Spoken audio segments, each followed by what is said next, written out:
immigration. But one of the things they're going to be focusing a lot on for much of the speech will be promises made, promises kept. And I think that for much of this speech, we're going to see Donald Trump tick through the things that he said on the campaign trail, said leading up to the November election, and already point to where the administration is going. I think one of the things that I'll be watching for is how quickly Elon Musk gets a shout out in tonight's remarks. We know from that first cabinet meeting, it wasn't a member of the cabinet that spoke first or the vice president in that room. It was Elon Musk, and Donald Trump wants Elon Musk to keep going. So I think that's going to be so much of what the speech focuses on tonight. Now, look, there could be some surprises. We know that they're trying to do that. But the reality is Donald Trump's also been talking a lot the last couple of weeks. So much in the Oval Office, so much what went on Friday in that conversation with President Zelenskyy. And we know, Lindsay, from our sources, that one of the things they are trying to doing is move that ball forward, find a way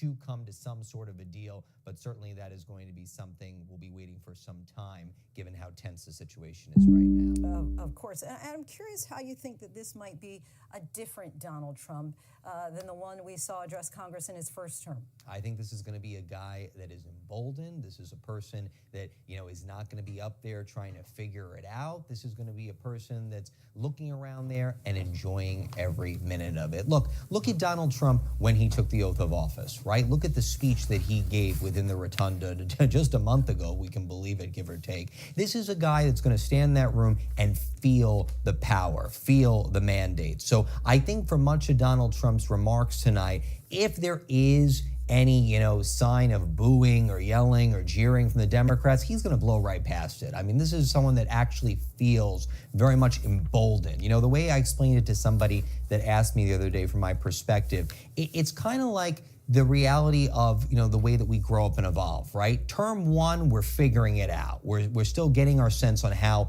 things work. Term two, you've already seen it. There is no figuring it out, no guesswork. Donald Trump knows what he has to do and is going to execute it.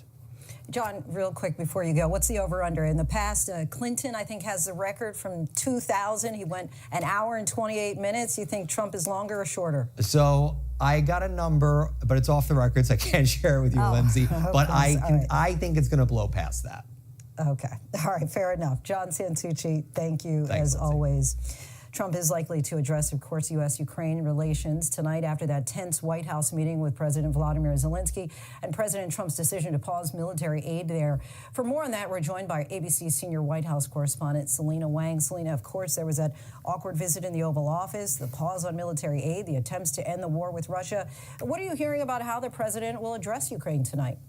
Yeah, Lindsay, well, the really big question to watch for is whether or not President Trump is ready in this speech to try and repair relations with Ukraine's President Zelenskyy, or if he's going to continue to criticize him. That disastrous meeting in the Oval Office, it is still hanging over Washington as we see this really dramatic rupture in relations between wartime allies. As you mentioned, the White House is now pausing all military aid to Ukraine. White House officials have told me that they are doing this in response to Zelensky's comments in the Oval Office, which they viewed as disrespectful and ungrateful. But Russia is the one that's really benefiting from all of this, as it puts them potentially in an even stronger negotiating position. Something else to watch for, Lindsay, is how President Trump talks about Zelenskyy versus Putin. It was just days ago that President Trump falsely blamed Ukraine for starting this war, and Trump still has not made clear what Russia needs to concede to end this war, even though Russia is the one that invaded Ukraine. And we know that there was reporting that the mineral deal fell through on Friday, could actually be signed shortly, even as soon as today. What do we know where this stands at this hour? Yeah, you just heard John Santucci touching on that. The White House team is really working hard to try and get this signed as soon as possible. Last we heard is that they were aiming to get this signed before the speech tonight, but we were cautioned that everything is in flux and this is still subject to change. So this is a deal that would have Ukraine share the revenue from its mineral resources with the United States. These are rare earth minerals that are critical for technologies, including your smartphone and electric vehicles. Now, what's unclear here is if this minerals deal is also going to include any security guarantees. Ukraine's President Zelenskyy has emphasized that they need a security backstop from the United States to ensure that Putin doesn't invade Ukraine again. This is something that President Trump so far has not agreed to, and he said that he believes Putin wouldn't break a deal if he's the one that was negotiating it. And when it comes to this minerals deal, President Trump sees this as a way for Ukraine to pay the U.S. back for the billions of dollars in military aid and support. All right, Selena Wang for us. Thanks so much. Washington Bureau Chief Rick Klein joins us now. Rick, the economic front and center, of course, on many minds tonight.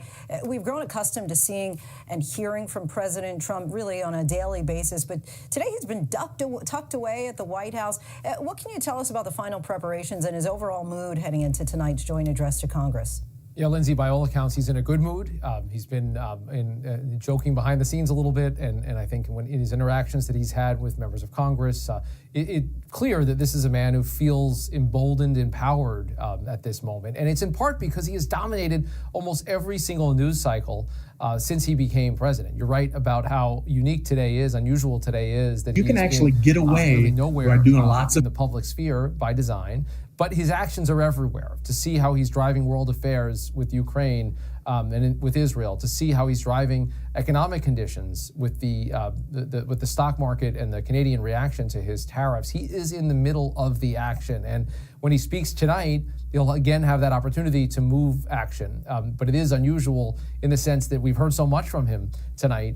There's a bit of a question about how much a speech like tonight can matter, given how much other news and noise has been made around him.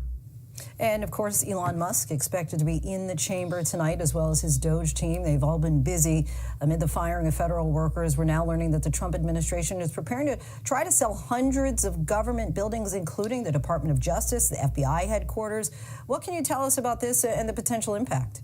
Yeah, Lindsay, to zoom out, I think the biggest surprise to me covering the first couple of weeks of the Trump administration is the sustained and continual impact of Elon Musk, and the way that he and his team have been given basically free rein and been deferred to by the president and given these powers is extraordinary. And I think I'll be looking to see how he is singled out, assuming he will be tonight in that public display of support for the world's richest man, who's now one of the world's most powerful men, even though in this chamber filled with elected officials, he actually hasn't been elected to anything. He has, though, been empowered with this vast new responsibility. And yes, that includes potentially putting government buildings on the auction block to help alleviate, in their view, the national debt. A lot of controversial moves that the courts and Republican lawmakers have been very slow to catch up to. All right, Rick Klein, our thanks to you. We'll be talking with you later on tonight. And now we want to bring in Congressman Emmer. And Congressman, thank you so much for joining us tonight. Of course, President Trump putting the finishing touches on his... can you hear us, Congressman? I can hear you, Lindsay. All right. Very good to have you on. Really appreciate you taking the time. Of course, you've lauded the president's new investments in American manufacturing. But in response to these new tariffs, American manufacturers and retailers, from auto dealerships to the CEOs of Target, they're already warning that these price increases will be passed on to American consumers in the coming days. Are you concerned about the damage that these tariffs could cause? Well, we're always concerned about the reaction to the tariffs. But Donald Trump campaigned on this, Lindsay. He said he wants free trade, but he wants it to be fair. And our trading partners have not been fair. If you're going to put 200% tariffs on something from our country going into Canada, it's only common sense that Donald Trump says, guess what? We're going to do the same thing to you. We're going to treat you the way you're treating us. It looks to me like the response is we like taking advantage of the U.S. and we're not willing to give that up. They don't understand. This is what Donald Trump campaigned on. This is what Americans expect. And this tool, they're going to have to come to the table and resolve this so that Americans can be treated fairly around the world when we try to access other markets. How are you encouraging your constituents and businesses back home to prepare for the possibility of shortages or price hikes? Well, look, a lot of this is just posturing at this point. I had a produce guy tell me today, When it comes to Mexico, they've got 3 or 4 months that they're producing. And right now, we're producing in California, we're producing in Arizona, we're producing in Florida, we're planting all kinds of specialty crops in different places, preparing for it. So I think a lot of this is disruption because people voted for change. This is what they voted for. And I get it. These CEOs aren't used to this sort of thing, so their reaction right away is a negative reaction. That's fine. This will stabilize, and Donald Trump, who is going to continue to fight for the American people so we have free and full access to markets around the globe, he will ultimately get this done. You know, I understand that President Trump suggests that, there was a mandate for all of this. But by and large, people said that, the economy was really the issue, that they didn't have the extra money to pay for groceries and the rising prices of eggs. And now economists who, as you know, rarely agree on most things, pretty much unilaterally, economists say that tariffs are going to drive prices up. And I'm just curious how your constituents are responding to that. Well, a lot of economists in my lifetime are a lot like weather people. It doesn't matter whether they're right or wrong. They always have a story to tell. When it comes to this is a very simple thing. Donald Trump uses tariffs as a tool to make it clear to our trading partners, our friends around the globe, that we're done being taken advantage of, that we are now going to be treated fairly, just like everybody else. We want to see the world markets work, but not at the expense of Americans. Donald Trump's going to keep fighting for Americans. If there is a short-term disruption, I think it only makes Donald Trump stronger because he not only campaigned on this, but he warned Americans that our trade partners only care about themselves. They don't care about Americans. So he's going to fight for them. He promised this, and he's going to deliver. As you know, Canada currently sends electricity to 1.5 million homes in states, including Michigan, New York, and your home state of Minnesota. And Ontario's premier has already responded to the president's tariffs by slapping a 25% export tax on that electricity. What message do you have to your constituents who are already concerned about their cost of living? Well, I have a message for Canada, which is we're friends. Why do you want to stop our ag industry from having access to your markets? Why do you want to stop the timber industry from having access? They have huge tariffs on all kinds of U.S. goods. And Lindsay, that's not fair. So if they're going to try to defend it by making it tougher on Americans, I think that just makes Donald Trump's point. And frankly, it's not going to end well for Canada. Let's get this thing back on track. Let's stop with the adversarial approach as opposed to the common sense approach that Donald Trump is taking. We will treat you the way you treat us. Let's be fair with each other. Let's talk about bridging political divides here. Minnesota went to Kamala Harris in the 2024 presidential race. There's local reporting in your district that concerned constituents are saying that you were a no-show at a local town hall last week. How will you seek to unify voters in your own district despite how they voted? Yeah, look, I do town halls, but you're reporting on something that wasn't a town hall. Those were paid activists that were noticing a town hall that they were having while I was in session doing my job. So you guys should probably do some more investigation into what's actually going on there. I do the constituent services work. This is a customer service business, and I serve the customers of Minnesota 6th District as well as anyone could.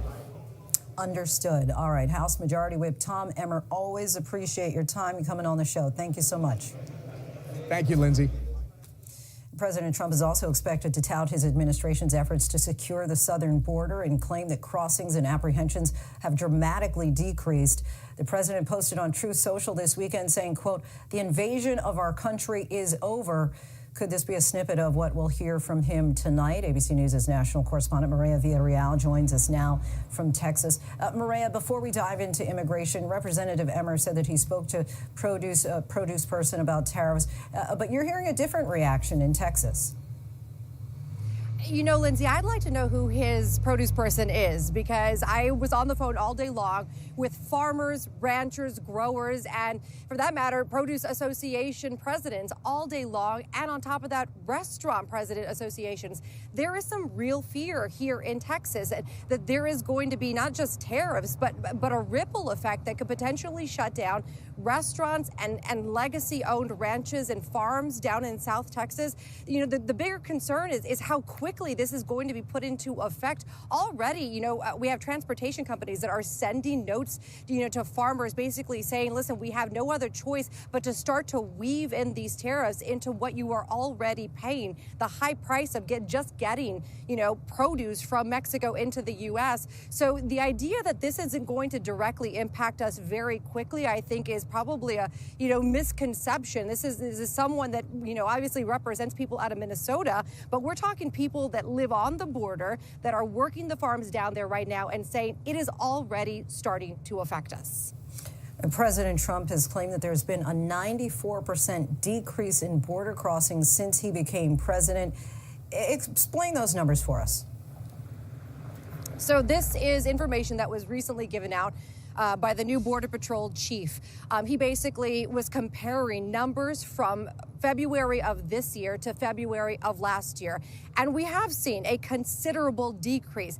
However, you have to put those numbers into context. And that, I think, is what we are missing when the Trump administration sends out data and information, especially on apprehensions and lower numbers. I mean, we're talking about a time frame where, yes, we were seeing a surge in December, January, and February of 2024. But that was also the time when we were trying to see that border security bill be passed by Congress. And then finally, that didn't happen in late March going into April.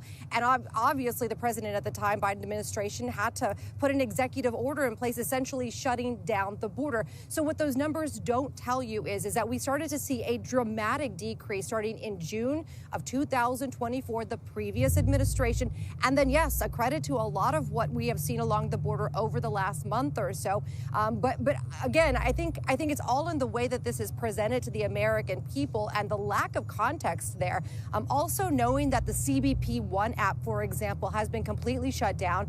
And we haven't seen those legal pathways to citizenship anymore. You know, TPS has been taken away. So basically, the United States of America, and for the good of... You do realize the numbers do seem to have decreased dramatically during the Trump administration. But really, we have to take a look at about 12 months of data. Understood. All right. Maria Villarreal, our thanks to you as always. For many Americans watching the president's address to Congress tonight, the economy will be top focus.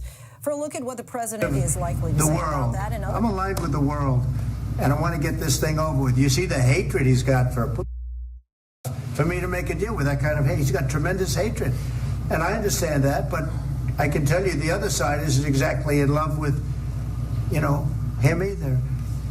So it's not a question of alignment. I'm aligned with the world. I want to get the thing set. I'm aligned with Europe. I want to see if we can get this thing done. You want me to be tough? I could be tougher than any human being you've ever seen. I'd be so tough. But you're never going to get a deal that way, so that's the way it goes. All right, one more question. I would respond to this. So look, for 4 years in the United States of America, we had a president who stood up at press conferences and talked tough about Vladimir Putin, and then Putin invaded Ukraine and destroyed a significant chunk of the country. The path to peace and the path to prosperity is maybe engaging in diplomacy. We tried the pathway of Joe Biden of thumping our chest and pretending that the president of the United States' words mattered more than the president of the United States' actions. What makes America a good country is America engaging in diplomacy. That's what President Trump is doing. Can I ask you? Sure. Yeah? Yeah. Okay. So he occupied our parts, big parts of Ukraine, part of East and Crimea. So he occupied it on 2014.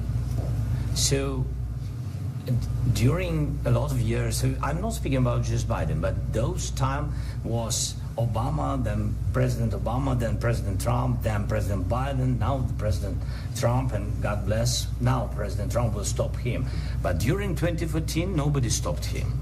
He just occupied and took. He killed people. You know what the contact line? 2015.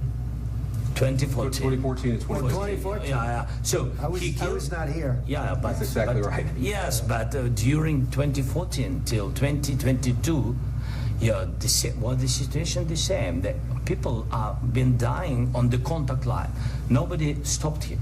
You know that we had conversations with him, a lot of conversation, my bilateral conversation, and we signed with him, me, like a new president. In 2019, I signed with him the deal. I signed with him, Macron and Merkel, we signed ceasefire. Ceasefire, all of them told me that he will never go. We signed with him with gas contract. Yes, but after that, he broken this ceasefire. He killed our people and he didn't exchange prisoners. We signed the exchange of prisoners, but he didn't do it. What kind of diplomacy, JD, you are speaking about? What do you mean? I'm talking about the kind of diplomacy that's going to end the destruction of your country. Yes, but if you Mr. President, with respect, I think it's disrespectful for you to come into the Oval Office and try to litigate this in front of the American media. Right now, you guys are going around and forcing conscripts to the front lines because you have manpower problems. You should be thanking the President for trying to bring an end to this conflict. Have you ever been to Ukraine that you say what problems we have? I have been to. Come once. I've actually watched and seen the stories, and I know what happens is you bring them on a propaganda tour, Mr. President. Do you disagree that you've had problems bringing people into your military? We have problems. And do you think that it's respectful to come to the Oval Office of the United States of America and attack the administration that is trying to prevent the destruction of your country?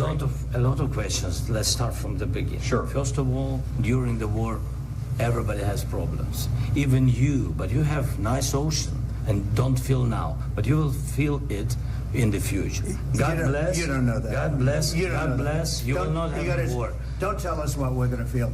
We're trying to solve a problem. Don't tell us what we're going to feel. I'm not telling you. Because you're in no position to dictate that. That's exactly what you're doing. You're in no position to dictate what we're going to feel.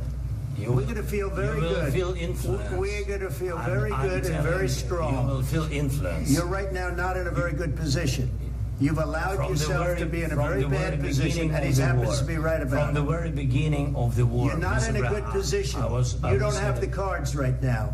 With us, you start having cards. Right now, you don't. You're playing cards. You're playing cards. You're gambling with the lives of millions of people. You're gambling with World War III.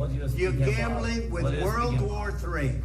And what you're doing is very disrespectful to the country, this country, that's back to you, far more than a lot of people said they should have. Have you said thank you once? This entire meeting? No, in this entire meeting, have you said thank you? You went to Pennsylvania and campaigned for the opposition in October. Offer some words of appreciation for the United States of America and the president who's trying to save your country.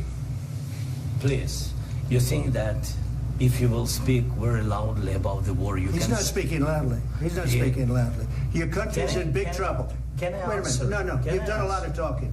Your country is in big trouble. I know. You're not winning. know. You're not winning this. You have a damn good chance of coming out okay because of us. Mr. President, we are staying in our country, staying strong from the very beginning of the war. We've been alone, and we are thankful. I said thanks you haven't in been this alone. cabinet. You and haven't not been only alone. in this cabinet. We gave you, through your stupid president, $350 billion. You voted we gave for you your military equipment, and your men are brave, but they had to use our military. What about if you didn't have our military equipment, if you didn't have our military equipment, this war would have been over in 2 weeks. In 3 days. I heard it from Putin. In 3 days. This is something maybe new. Less. In 2 weeks. Of course, yes. It's going to be a very hard thing to do business like this. I tell you. Just say thank you. I said a lot of times to American people. Accept that there are disagreements, and let's go litigate those disagreements rather than trying to fight it out in the American media when you're wrong. We know that you're wrong. But you see, I think it's good for the American people to see what's going on. I understand, sir. I think it's very important. That's why I kept this going so long. You have to be thankful. You don't have the cards. You're buried there. Your people are dying. You're running low on soldiers. Listen, you're running low on soldiers. It would be a damn good thing. And then you tell us, I don't want a ceasefire. I don't want a ceasefire. I want to go and I want this. Look, If you could get a ceasefire right now, I tell you, you'd take it so the bullets stop flying and your men stop getting killed. Of course, we want to stop the war. But you're saying you don't want a ceasefire. But I said to you, I want a ceasefire. with guarantees. Because you'll get a ceasefire faster than an agreement. Ask our people about ceasefire, what they think. That wasn't with me. For you what that wasn't with me. That was with a guy named Biden who was not a smart person. That was with Obama. It was your president. Excuse me. That was with Obama, who gave you sheets, and I gave you javelins. Yes. I gave you the javelins to take out all those tanks. Obama gave you sheets. In fact, the statement is Obama gave sheets and Trump gave javelins. You got to be more thankful, because let me tell you, you don't have the cards. With us, you have the cards.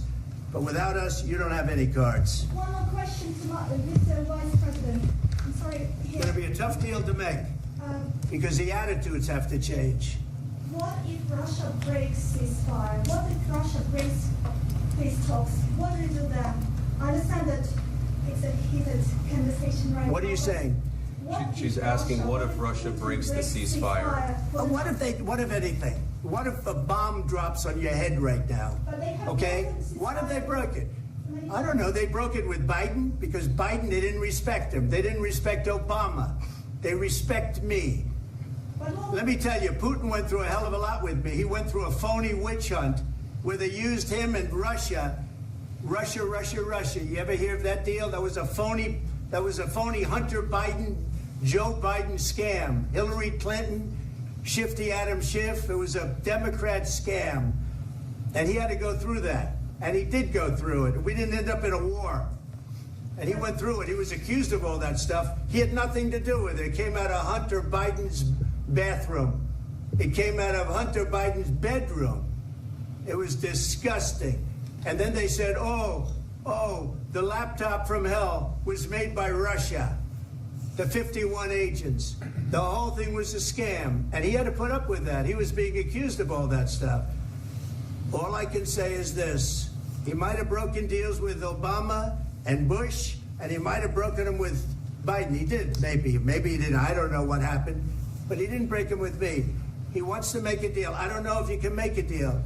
The problem is I've empowered you to be a tough guy. And I don't think you'd be a tough guy without the United States. And your people are very brave. But you're either going to make a deal or we're out. And if we're out, you'll fight it out. I don't think it's going to be pretty, but you'll fight it out.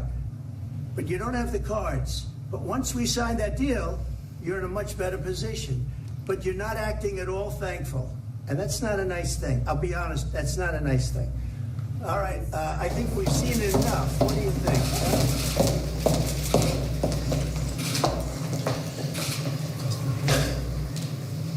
So today, the United States launched a trade war against Canada, their closest partner and ally, their closest friend.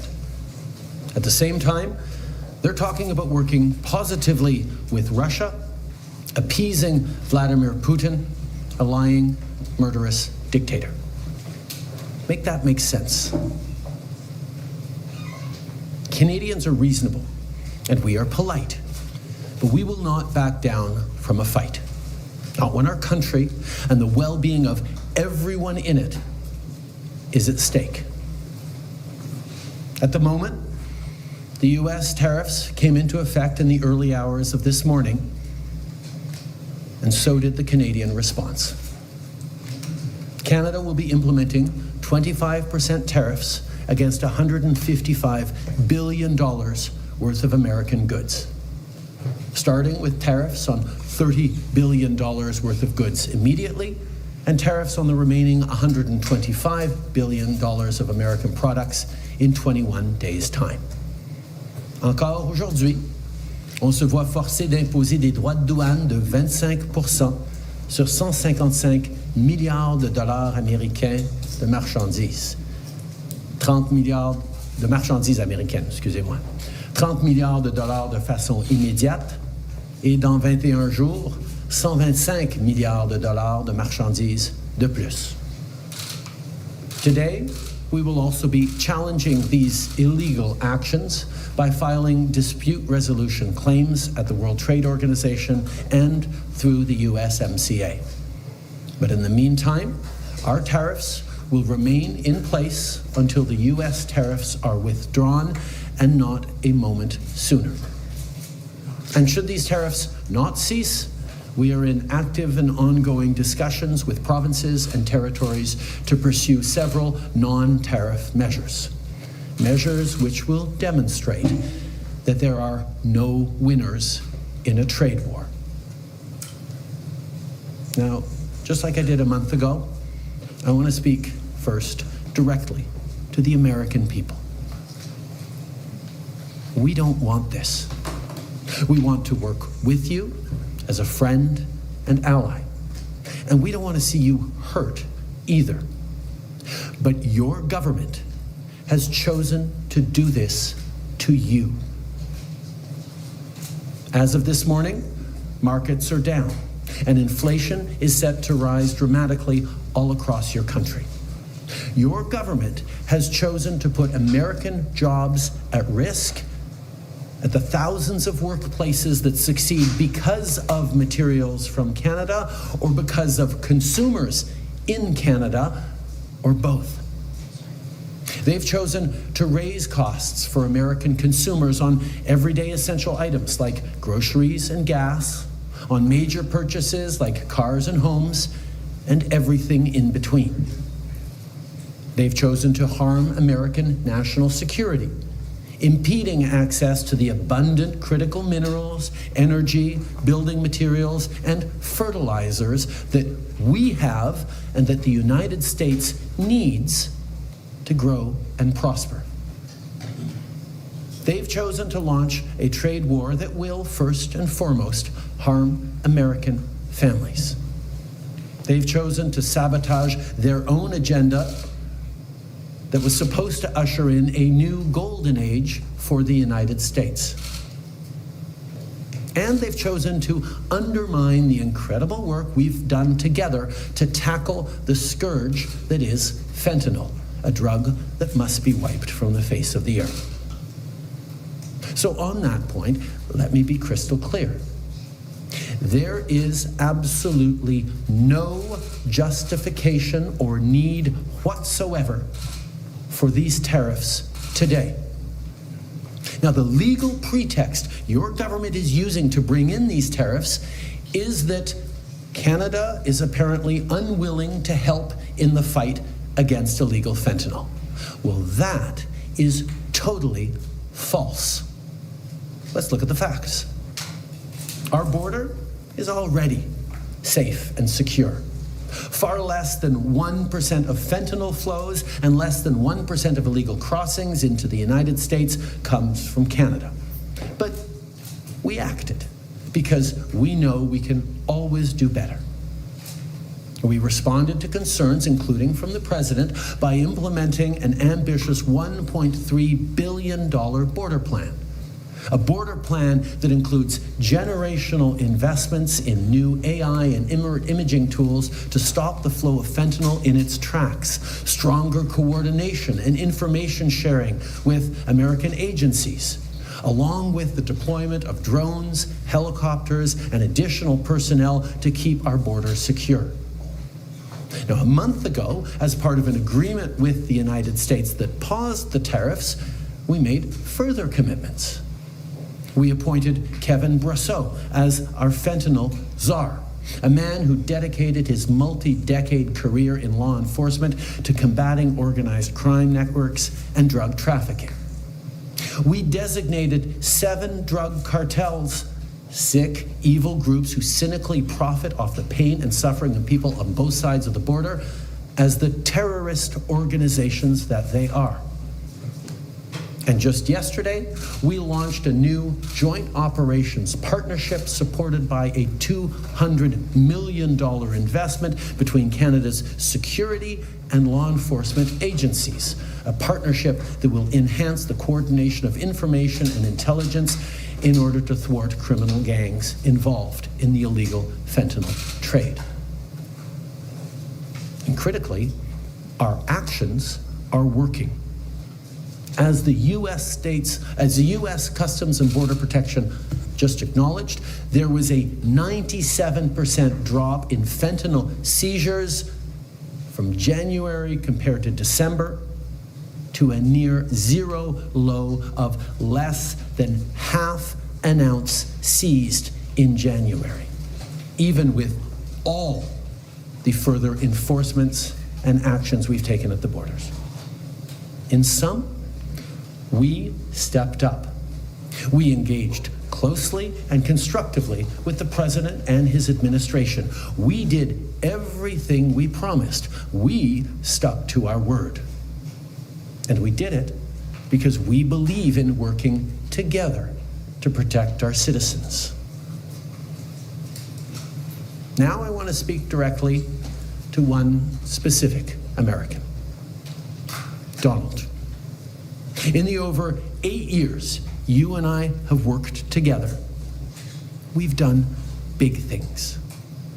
We signed a historic deal that has created record jobs and growth in both of our countries.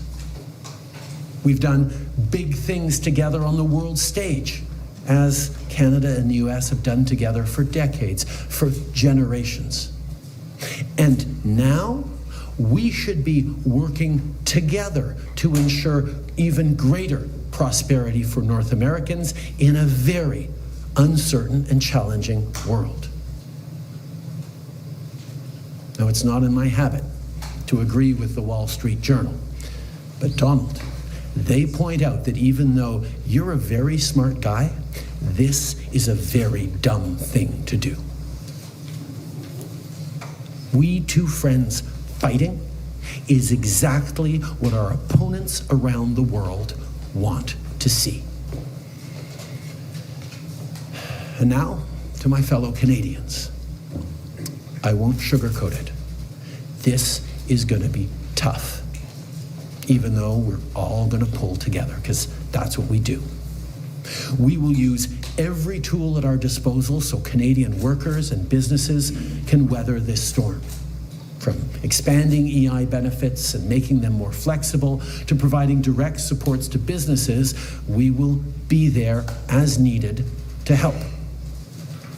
But Canada, make no mistake, no matter how long this lasts, no matter what the cost, the federal government and other orders of government will be there for you. We will defend Canadian jobs. We will take measures to prevent predatory behavior that threatens Canadian companies because of the impacts of this trade war, leaving them open to takeovers. We will relentlessly fight to protect our economy. We will stand up for Canadians every single second of every single day because this country is worth fighting for. We're retired and this is our paradigm. Les derniers mois ont été stressants et honnêtement épuisants pour nous tous. Mais je crois qu'on peut être rassuré par l'incroyable solidarité dont on a tous été témoins entre nous. Solidarité entre nos entreprises, nos syndicats, notre société civile, les communautés autochtones et tous les Canadiens. L'ensemble de la société canadienne parle d'une seule voix pour qu'on se fasse entendre de nos partenaires américains pour illustrer que l'imposition de droits de douane, c'est une très mauvaise idée. En même temps, on travaille à l'interne pour faire tomber les obstacles au commerce de notre beau pays, malgré tous les défis qu'on voit in the world at this time. The facts show very clearly that in terms of taking action on fentanyl, we are doing everything that is necessary, and not just for the United States, for ourselves as well, as Canadians are suffering as well from the scourge that is illegal fentanyl. We have laid out extensive plans, actions, cooperations, including as recently as the past days in Washington, and they have always been very well received. And the numbers bear that out. I think in what President Trump said yesterday, that there is nothing Canada or Mexico can do to avoid these tariffs underlines very clearly what I think a lot of us have suspected for a long time, that these tariffs are not specifically about fentanyl, even though that is the legal justification he must use to actually move forward with these tariffs. Monsieur Trudeau, en français, à part l'allocution que vous avez eue envers Monsieur Trump, lui avez-vous parlé au cours des derniers jours, des dernières heures? Non. Je me suis mis à sa disposition pour parler pendant les derniers jours, comme on avait fait il y a 30 jours. J'espère lui parler dans les jours à venir. Je suis toujours ouvert pour parler. And sir, you mentioned this off the top. You're seeing the United States seemingly moving closer to Moscow. This is the same day that the United States has announced it's suspending aid for Ukraine. The Kremlin just said that U.S. foreign policy now is in alignment with Russia. So how do you successfully, or your successor, successfully negotiate with a president who seems to regard his friends as his enemies and his enemies as his friends? In this regards, Canada and Canadians are very clear. We know who our friends are. We know who our opponents are. And there is no question that Vladimir Putin and his attack not just on Ukraine, but on the rules-based international order, on the founding principles of the United Nations, is an opponent of Canada. I think the question that we all need to be watching closely is, what do the American people think? How do Americans feel about jettisoning one's friends and allies in favor of a country that has never wished Americans well and continues to act in ways that harm the global economy and specifically the American economy and American values and principles? Bonjour, M. Trudeau, Valérie Gamache de Radio-Canada. J'aimerais vous entendre sur les programmes d'aide. Au Québec, on parle de 160 000 emplois qui pourraient être perdus. M. Ford a dit ce matin, dans 8 à 10 jours, il y aura des mises à pied dans les usines d'auto. Est-ce qu'il y a quelque chose sur la table aujourd'hui qui peut être annoncé pour les Canadiens, ne serait-ce que de limiter le délai pour avoir accès à l'assurance-emploi? Il y a des choses qu'on va regarder immédiatement sur l'assurance-emploi, mais je veux rappeler aux gens que notre but, c'est pas de trouver des façons pour que les Canadiens puissent passer à travers de ces moments difficiles, c'est d'empêcher ces moments difficiles de durer plus que le temps minimum nécessaire. Si on peut faire enlever ces tarifs demain, c'est ce qu'on va essayer de faire. Notre priorité, c'est de mettre fin à cette guerre économique. Et le fait que des Américains, dès aujourd'hui, font faire face à des mises à pied, vont faire face à des problèmes au niveau de leurs produits de consommation, va nous aider à mettre fin à ces défis le plus rapidement possible. Mais effectivement, on est en train de regarder toutes sortes de choses que nous pourrons faire si effectivement c'est completely false. So we actually have je ne sais pas si d'ouvrir les négociations, on serait toujours ouvert à le faire s'il le voulait, mais c'est about $113 billion worth of assets in this country, so the American banks are alive and well and prospering in Canada. It's an example of not really being able to see what it is that he wants, because even the excuse that he's giving for these tariffs today of fentanyl is completely bogus, completely unjustified, completely false. So we actually have to fold back on the one thing he has said repeatedly, that what he wants is to see a total collapse of the Canadian economy. Because that'll make it easier to annex us, is the second half of his thought. Now, first of all, that's never going to happen. We will never be the 51st state. But yeah, he can do damage to the Canadian economy, and he's started this morning. But he is rapidly going to find out, as American families are going to find out, that that's going to hurt people on both sides of the border. Americans will lose jobs.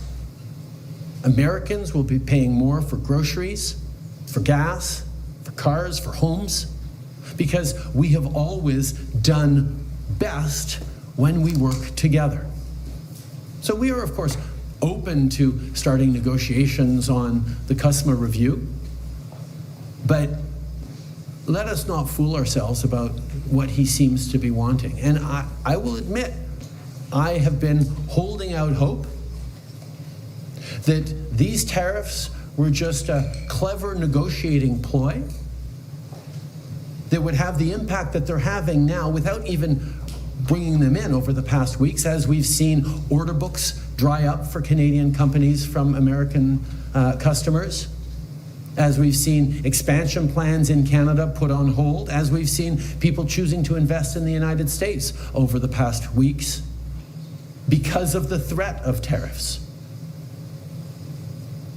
But now that he's moved forward with tariffs, we're going to see the real impact of a trade war between our two countries. And that impact will be to hurt American families. Prime Minister Tonda McCharles with the Toronto Star. I hope you can be as specific as possible for a number of these points. Everybody's looking to what actually you're going to do. In your statement last night, you referenced non-tariff measures, and I want to know exactly what you're prepared to contemplate there. And given that your likely successors, both Carney and Poilievre, have said it should be dollar for dollar retaliatory tariffs, that's on $600 billion worth of American imports. If you were to do that, is that on or off the table?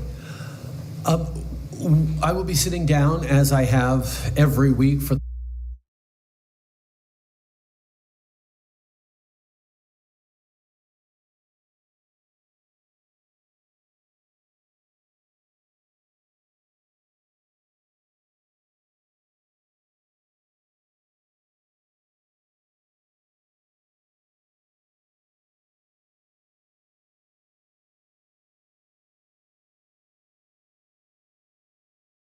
feminism.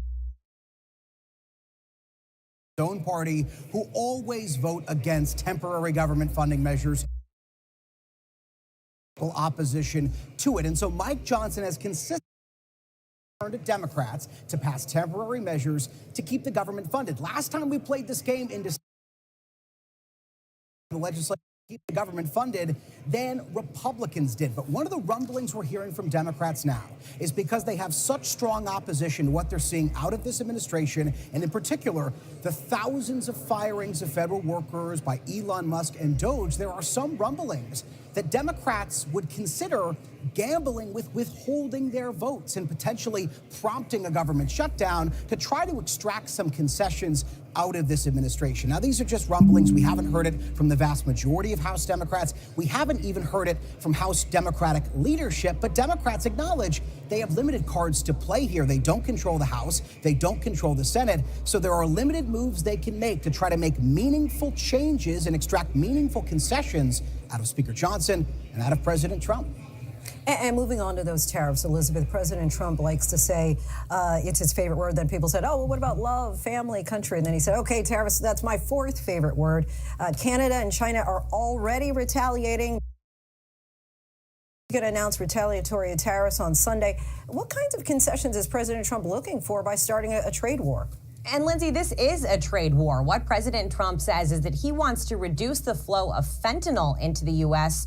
through Mexico, from China, and from Canada, too, he says. But he also says this is about increasing American manufacturing. The idea being if businesses have to pay tariffs, higher fees for their products that are imported when they cross into the U.S., that would incentivize companies to buy more stuff and move their manufacturing into the United States. This is a message that we heard from President Trump and is broad, much more universal. They apply to the three biggest trading partners across the board. We're talking about goods that would be affected, everything from groceries to gas, shoes, electronics, really far-reaching implications. And the question for businesses, Lindsay, will be how much can they absorb those higher costs versus how much do they pass down to consumers?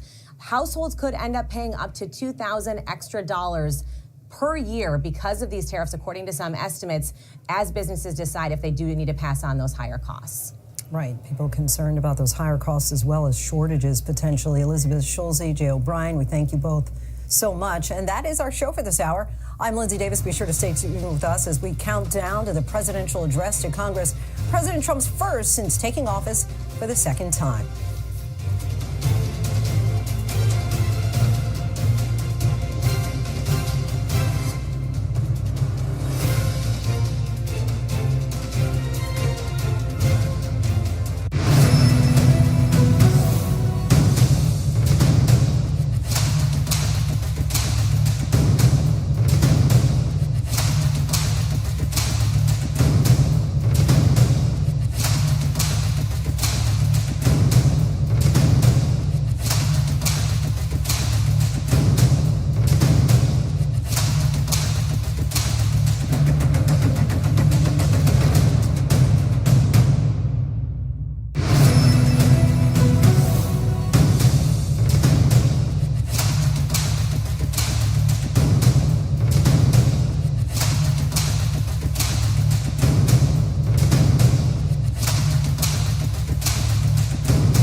Involved. And David, thank you very much for coming on.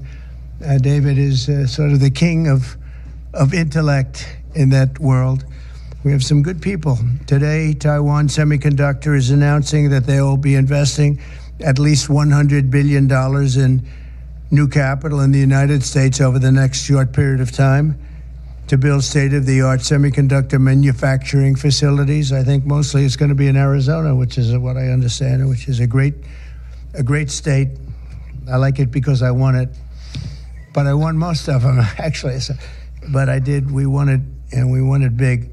The most powerful AI chips in the world will be made right here in America, and it'll be a big percentage of the chips made by his company. But as you know, they're based mostly in Taiwan, and they're far and away the biggest. There's nobody even close. This $100 billion in new investment will go into building 5 cutting-edge fabrication facilities in the great state that we just discussed, Arizona, and will create thousands of jobs, many thousands of jobs, and they're high-paying jobs. In total, today's announcement brings Taiwan Semiconductor investments to about $165 billion they've started already.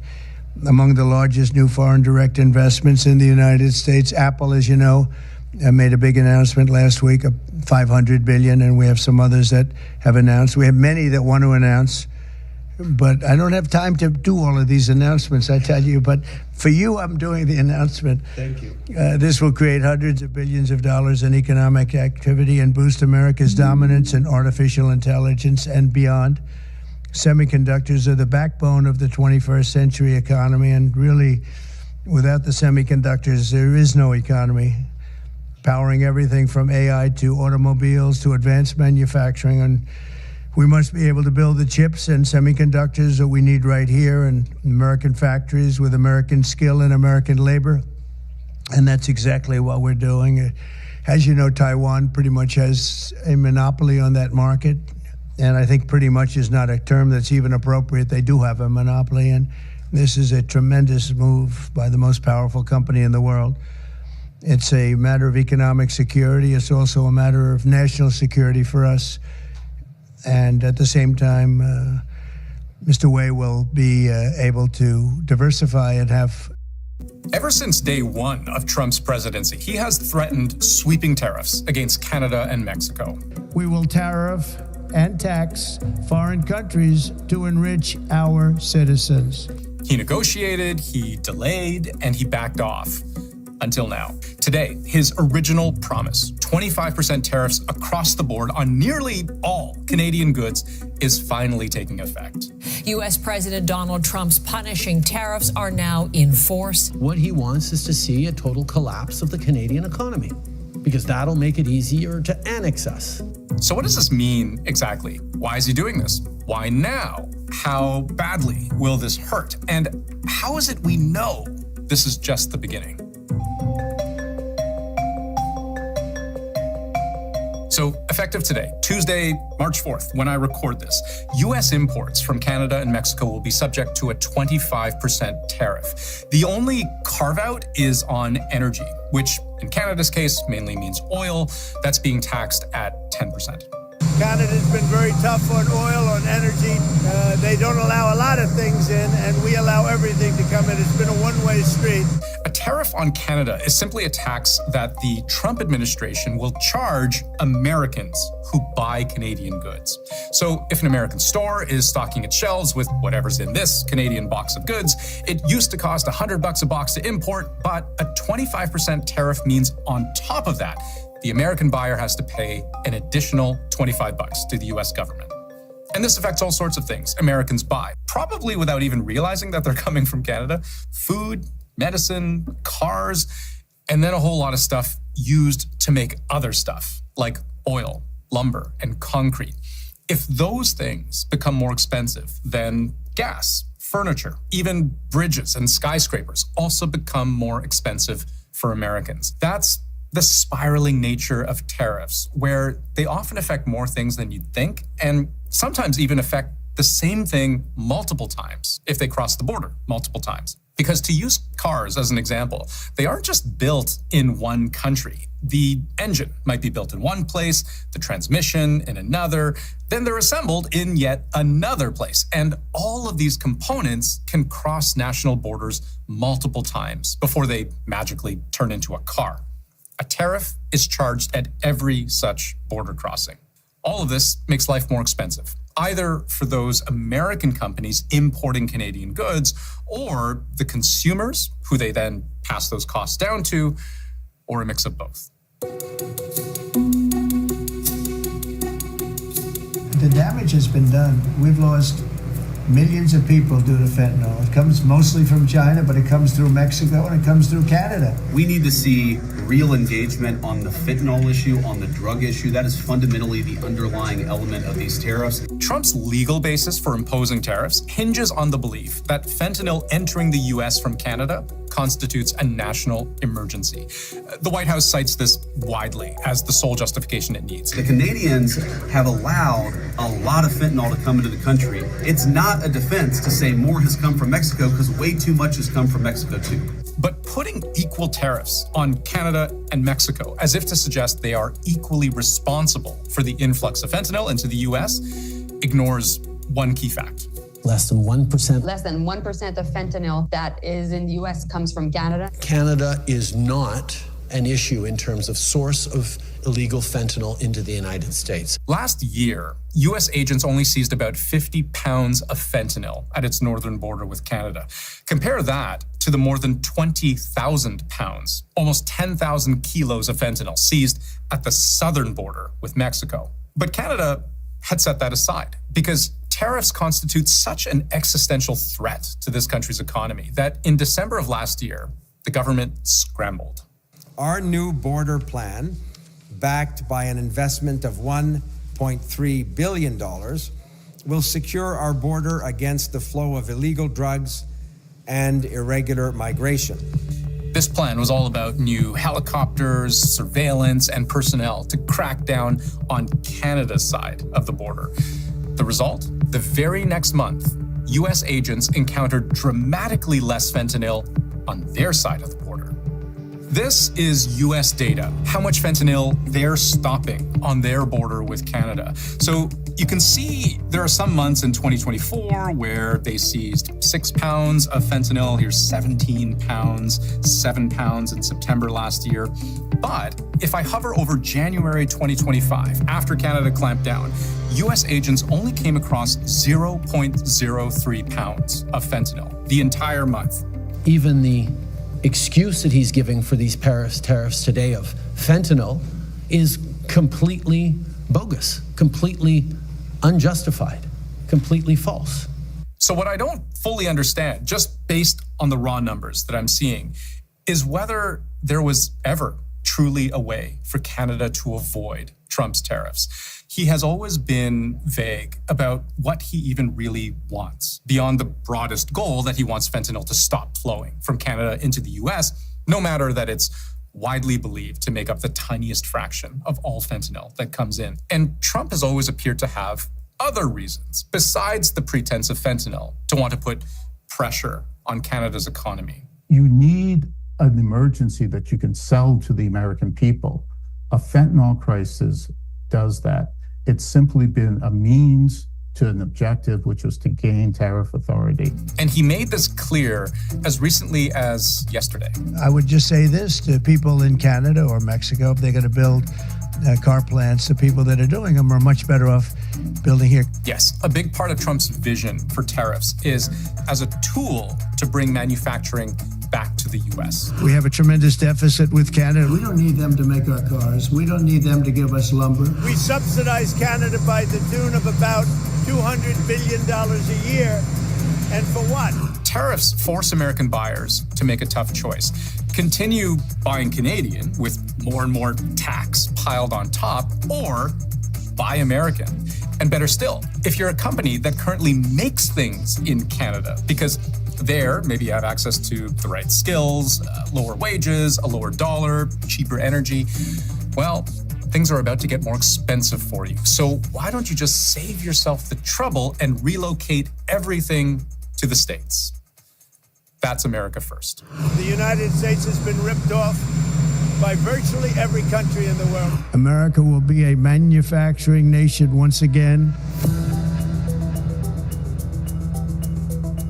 There is no question a 25% tariff on Canada will be devastating for its economy, because a country like Canada relies much more on the U.S. than the U.S. relies on Canada. 78% of our exports go to the United States. And so if those exports are suddenly 25% more expensive, then Americans aren't going to buy them. Or they may buy what they need, but they're going to buy significantly less. If experts are right that Canada's GDP could very plausibly take, say, a modest 2% hit to GDP, maybe that doesn't sound like a lot, but on $2 trillion of GDP, 2% is $40 billion. That's more than what Canada has typically spent on its entire national defense budget. That's a huge amount of money that has a domino effect across entire industries: forestry, agriculture, the auto sector.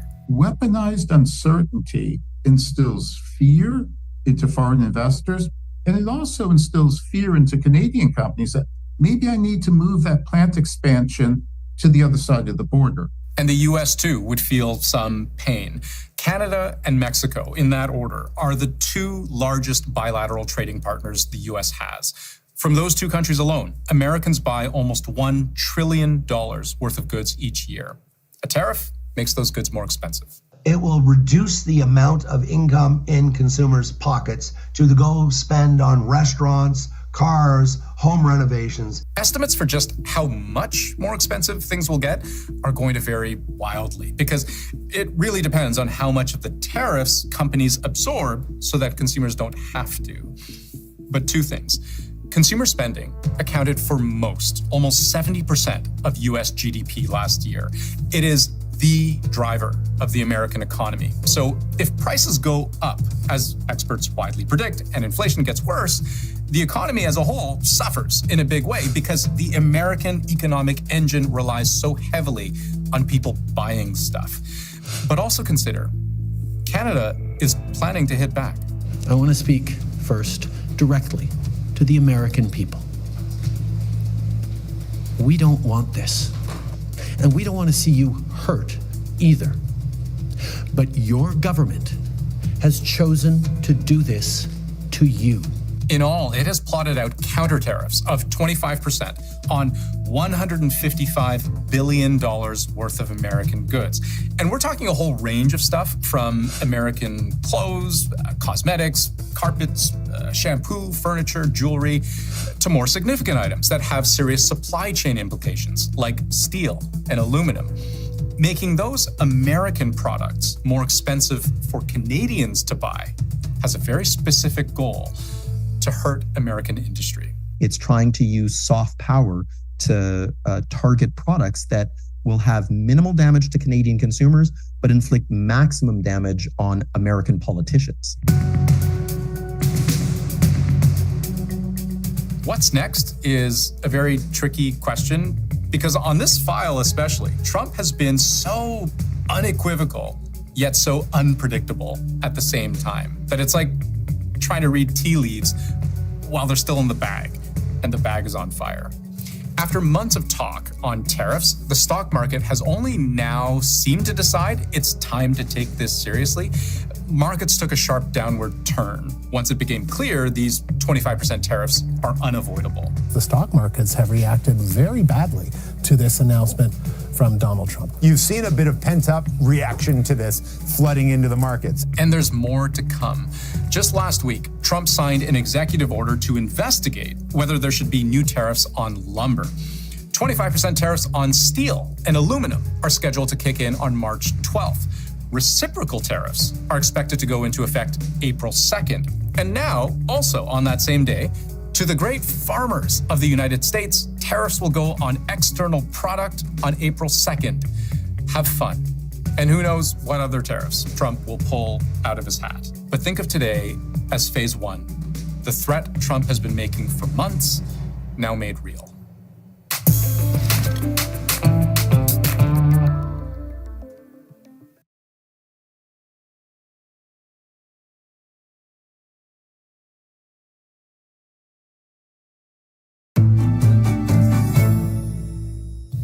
Hi, everybody. I'm Brittany Lewis, a breaking news reporter here at Forbes.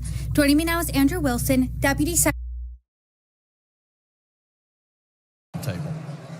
All right, Congressman, well, we'll let you get over and, of course, take your seat ahead of the address that will be starting a little bit later. But thank you so much for joining us tonight on BBC News. Okay, a big part of looking at this address is who's in attendance. So let's take a look at that.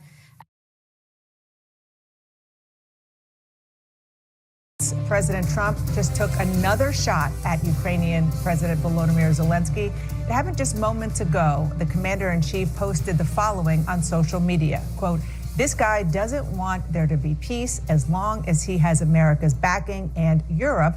In the meeting they had with Zelenskyy, stated flatly that they cannot do the job without the U.S. Probably not a great statement to have been made in terms of a show of strength against Russia. What are they thinking? Now, the president was responding to Zelenskyy's comments that the end of the war between Ukraine and Russia is still, quote, very, very far away. Two verys there. He also wrote, America will not put up with this much longer. CNN is covering this from all angles. Chief Global Affairs correspondent Matthew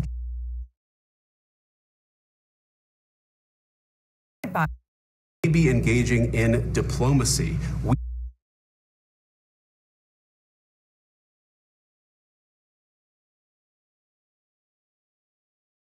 For 4 years in the United States of America, we had a president who stood up at press conferences, maybe engaging in diplomacy. We tried the pathway of Joe Biden of thumping our chest and pretending that the president of the United States' words mattered more than the president of the United States' actions. What makes America a good country is America engaging in diplomacy. That's what President Trump is doing. Can I ask you? Sure. Yeah? Yeah. Okay. So he occupied our parts, big parts of Ukraine, part of East and Crimea. So he occupied it on 2014. So during a lot of years, so I'm not speaking about just Biden, but those time was Obama, then President Obama, then President Trump, then President Biden, now the President Trump, and God bless, now President Trump will stop him. But during 2014, nobody stopped him. He just occupied and took. He killed people. You know what the contact 2015. 2014 and 2014. Yeah. So I was not here. Yeah, but that's exactly right. Yes, but during 2014 till 2022, yeah, the situation the same. The people have been dying on the contact line. Nobody stopped him. You know that we had conversations with him, a lot of conversation, my bilateral conversation, and we signed with him, me, like a new president. In 2019, I signed with him the deal. I signed with him, Macron and Merkel, we signed ceasefire. Ceasefire, all of them told me that he will never go. We signed him with gas contract gas contract. Yes, but after that, he broken this ceasefire. He killed our people, and he didn't exchange prisoners. We signed the exchange of prisoners, but he didn't do it. What kind of diplomacy, JD, you are speaking about? What do you mean?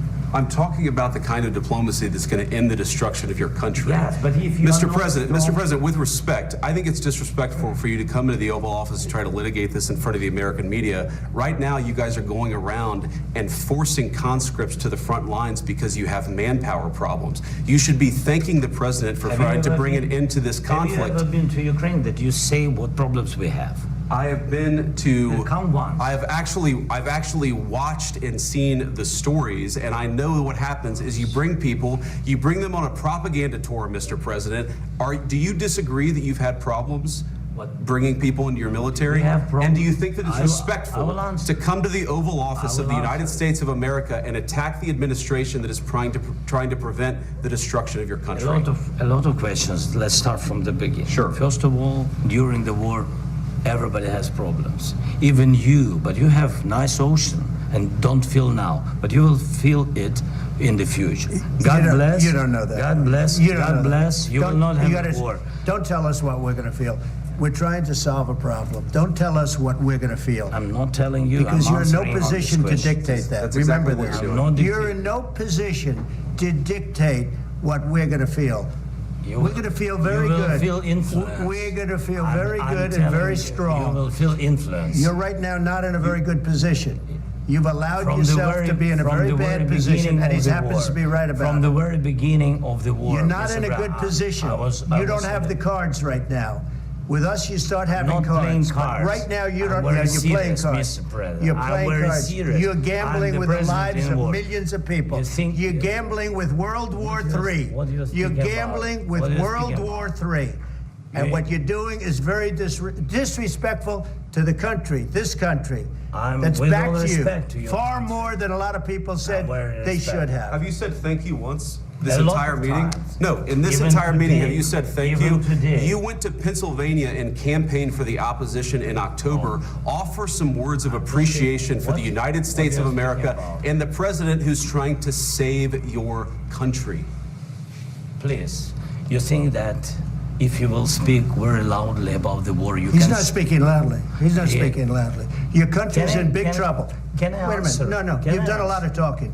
Your country is in big trouble. I know. You're not winning. You're not winning this. You have a damn good chance of coming out okay because of us. Mr. President, we are staying in our country, staying strong from the very beginning of the war. We've been alone, and we are thankful. I said thanks you haven't been this alone. cabinet. You haven't been alone. In this cabinet. We gave you, through this stupid president, $350 billion. We gave you military equipment, and your men are brave, but they had to use our military. What about if you didn't have our military equipment, if you didn't have our military equipment, this war would have been over in 2 weeks. In 3 days. I heard it from Putin. In 3 days. This is something maybe new. Less. In 2 weeks. Of course, yes. It's going to be a very hard thing to do business like this. Again, I tell you. Just say thank you. Said a lot of except that there are disagreements, and let's go litigate those disagreements rather than trying to fight it out in the American media when you're wrong. We know that you're wrong. But you see, I think it's good for the American people to see what's going on. I understand, sir. I think it's very important. That's why I kept this going so long. You have to be thankful. You don't have the cards. You're buried there. Your people are dying. You're running low on soldiers. Listen, you're running low on soldiers. It would be a damn good thing. And then you tell us, I don't want a ceasefire. I don't want a ceasefire. I want to go, and I wanted this. Look.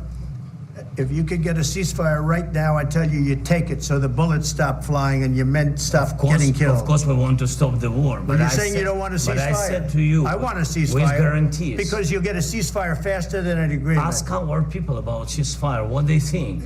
That wasn't with me. For you what that wasn't with me.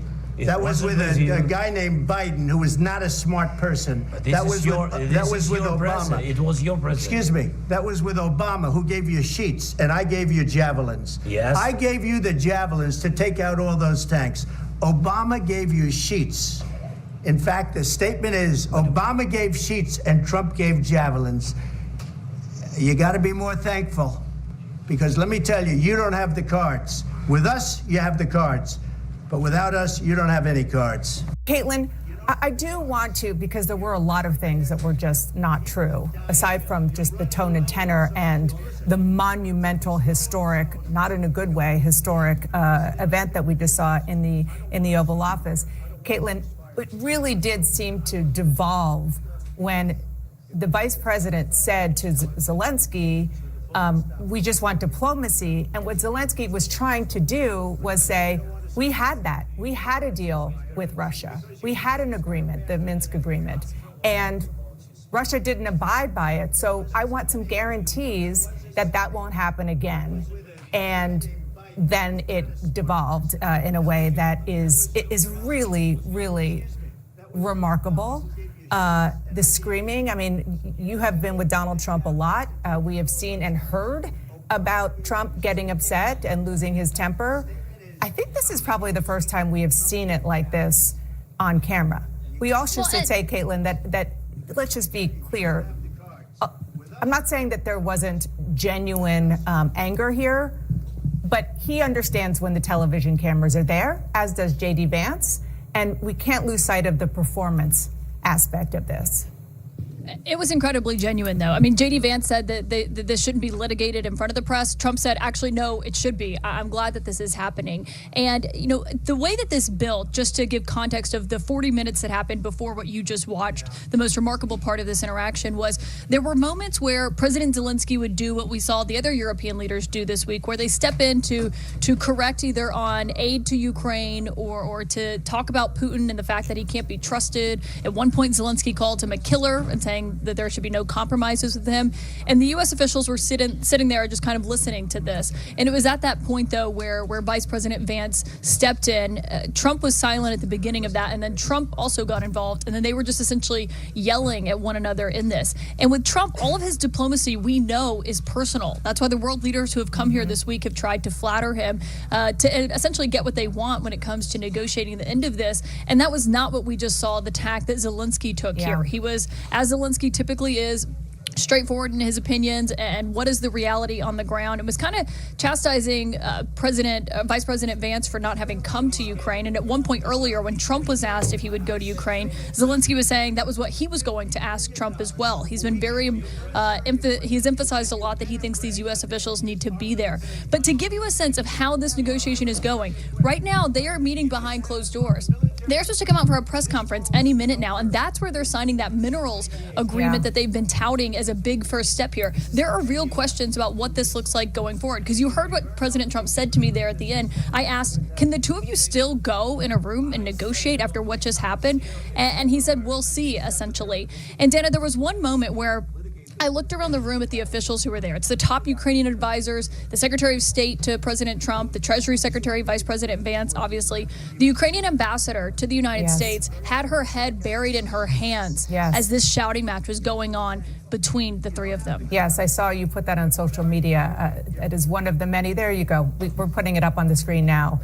That is the Ukrainian ambassador, as you said, and she, I mean, talk about her worst nightmare. She was literally watching it unfold before her eyes in the Oval Office.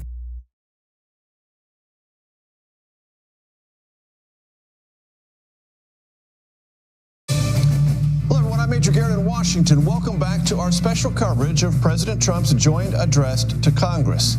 In a surprise to no one, President Trump said on social media he promises to, quote, tell it like it is this evening in what will be his first address to both chambers of Congress since returning to the presidency. These speeches tend to have a theme, and tonight's is no different. The White House says the theme tonight is, quote, the renewal of the American dream. Ahead of the speech, though, stock market took a dive for the second day in a row because investors yesterday feared and today saw the president's new tariffs imposed on Canada, Mexico, and China. However, after the markets closed today, Commerce Secretary Howard Lutnick said the president could reduce the tariffs imposed on Canada and Mexico by some amount as early as tomorrow. Unclear by how much and if that will actually happen, but it was promised, or at least hinted at, by the Commerce Secretary. Meanwhile, in Europe, Ukrainian President Volodymyr Zelenskyy said He wants to end the war with Russia. He did so in a social media post hours after President Trump, at least temporarily, paused the flow of all U.S. military aid to Ukraine. All this and much, much more will come up in the president's speech this evening.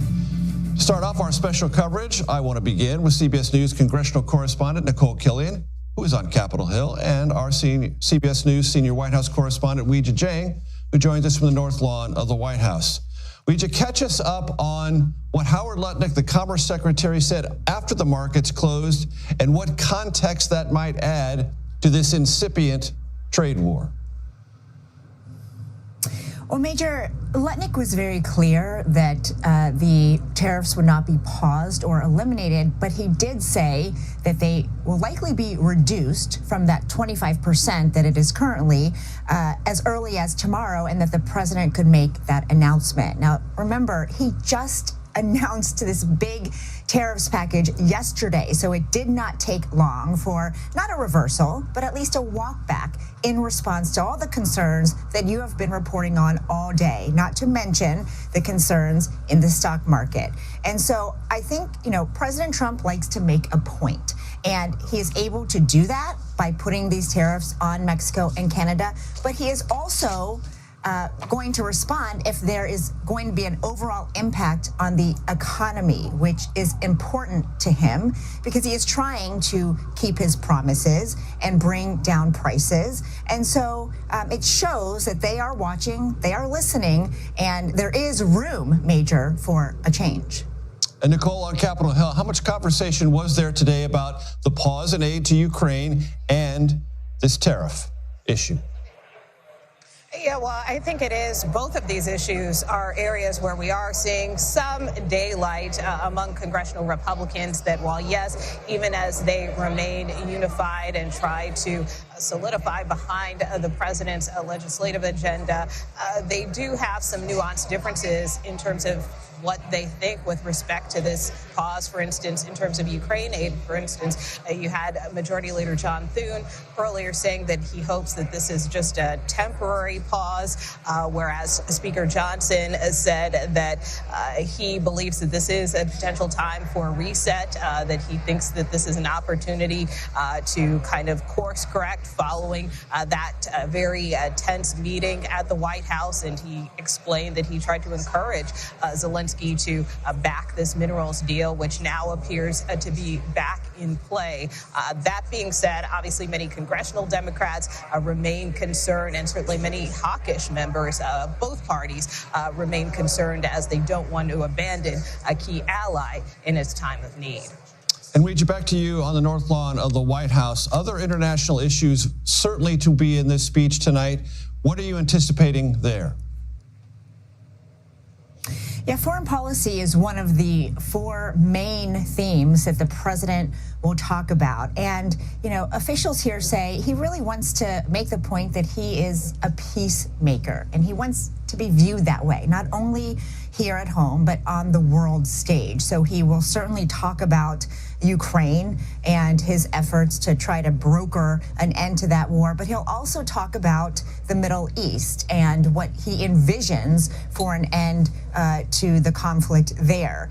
And I think, Major, the overall theme is going to be what we have seen not only during this administration, but during his first term, which is he will say that America always has to come first, even if that means America alone. And we've already seen some dismantling of relationships with key allies. And for Trump, that's not a big deal to him because he believes that in the end, it's better for the national interest. Weijia Jiang at the White House, Nicole Killion on Capitol Hill. Thank you both very much.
news coming in. Canadian Prime Minister Justin Trudeau speaking right now after the U.S. slapped Canada with 25% tariffs. Let's listen.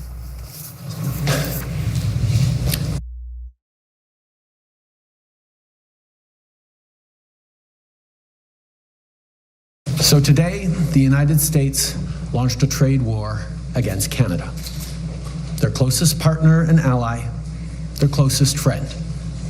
At the same time, they're talking about working positively with Russia, appeasing Vladimir Putin, a lying, murderous dictator. Make that make sense. Canadians are reasonable, and we are polite, but we will not back down from a fight. Not when our country and the well-being of everyone in it is at stake. At the moment, the U.S. tariffs came into effect in the early hours of this morning, and so did the Canadian response. Canada will be implementing 25% tariffs against $155 billion worth of American goods, starting with tariffs on $30 billion worth of goods immediately, and tariffs on the remaining $125 billion of American products in 21 days' time. Should these tariffs not cease, we are in active and ongoing discussions with provinces and territories to pursue several non-tariff measures. Measures which will demonstrate that there are no winners in a trade war. Now, just like I did a month ago, I want to speak first directly to the American people. We don't want this. We want to work with you as a friend and ally. And we don't want to see you hurt either. But your government has chosen to do this to you. As of this morning, markets are down, and inflation is set to rise dramatically all across your country. Your government has chosen to put American jobs at risk, at the thousands of workplaces that succeed because of materials from Canada or because of consumers in Canada, or both. They've chosen to raise costs for American consumers on everyday essential items like groceries and gas, on major purchases like cars and homes, and everything in between. They've chosen to harm American national security, impeding access to the abundant critical minerals, energy, building materials, and fertilizers that we have and that the United States needs to grow and prosper. They've chosen to launch a trade war that will, first and foremost, harm American families. They've chosen to sabotage their own agenda that was supposed to usher in a new golden age for the United States. And they've chosen to undermine the incredible work we've done together to tackle the scourge that is fentanyl, a drug that must be wiped from the face of the earth. So on that point, let me be crystal clear. There is absolutely no justification or need whatsoever for these tariffs today. Now, the legal pretext your government is using to bring in these tariffs is that Canada is apparently unwilling to help in the fight against illegal fentanyl. Well, that is totally false. Let's look at the facts. Our border is already safe and secure. Far less than 1% of fentanyl flows and less than 1% of illegal crossings into the United States comes from Canada. But we acted because we know we can always do better. We responded to concerns, including from the president, by implementing an ambitious $1.3 billion border plan. A border plan that includes generational investments in new AI and imaging tools to stop the flow of fentanyl in its tracks, stronger coordination and information sharing with American agencies, along with the deployment of drones, helicopters, and additional personnel to keep our borders secure. Now, a month ago, as part of an agreement with the United States that paused the tariffs, we made further commitments. We appointed Kevin Brosseau as our fentanyl czar, a man who dedicated his multi-decade career in law enforcement to combating organized crime networks and drug trafficking. We designated 7 drug cartels, sick, evil groups who cynically profit off the pain and suffering of people on both sides of the border, as the terrorist organizations that they are. And just yesterday, we launched a new joint operations partnership supported by a $200 million investment between Canada's security and law enforcement agencies, a partnership that will enhance the coordination of information and intelligence in order to thwart criminal gangs involved in the illegal fentanyl trade. And critically, our actions are working. As the U.S. Customs and Border Protection just acknowledged, there was a 97% drop in fentanyl seizures from January compared to December, to a near zero low of less than half an ounce seized in January, even with all the further enforcements and actions we've taken at the borders.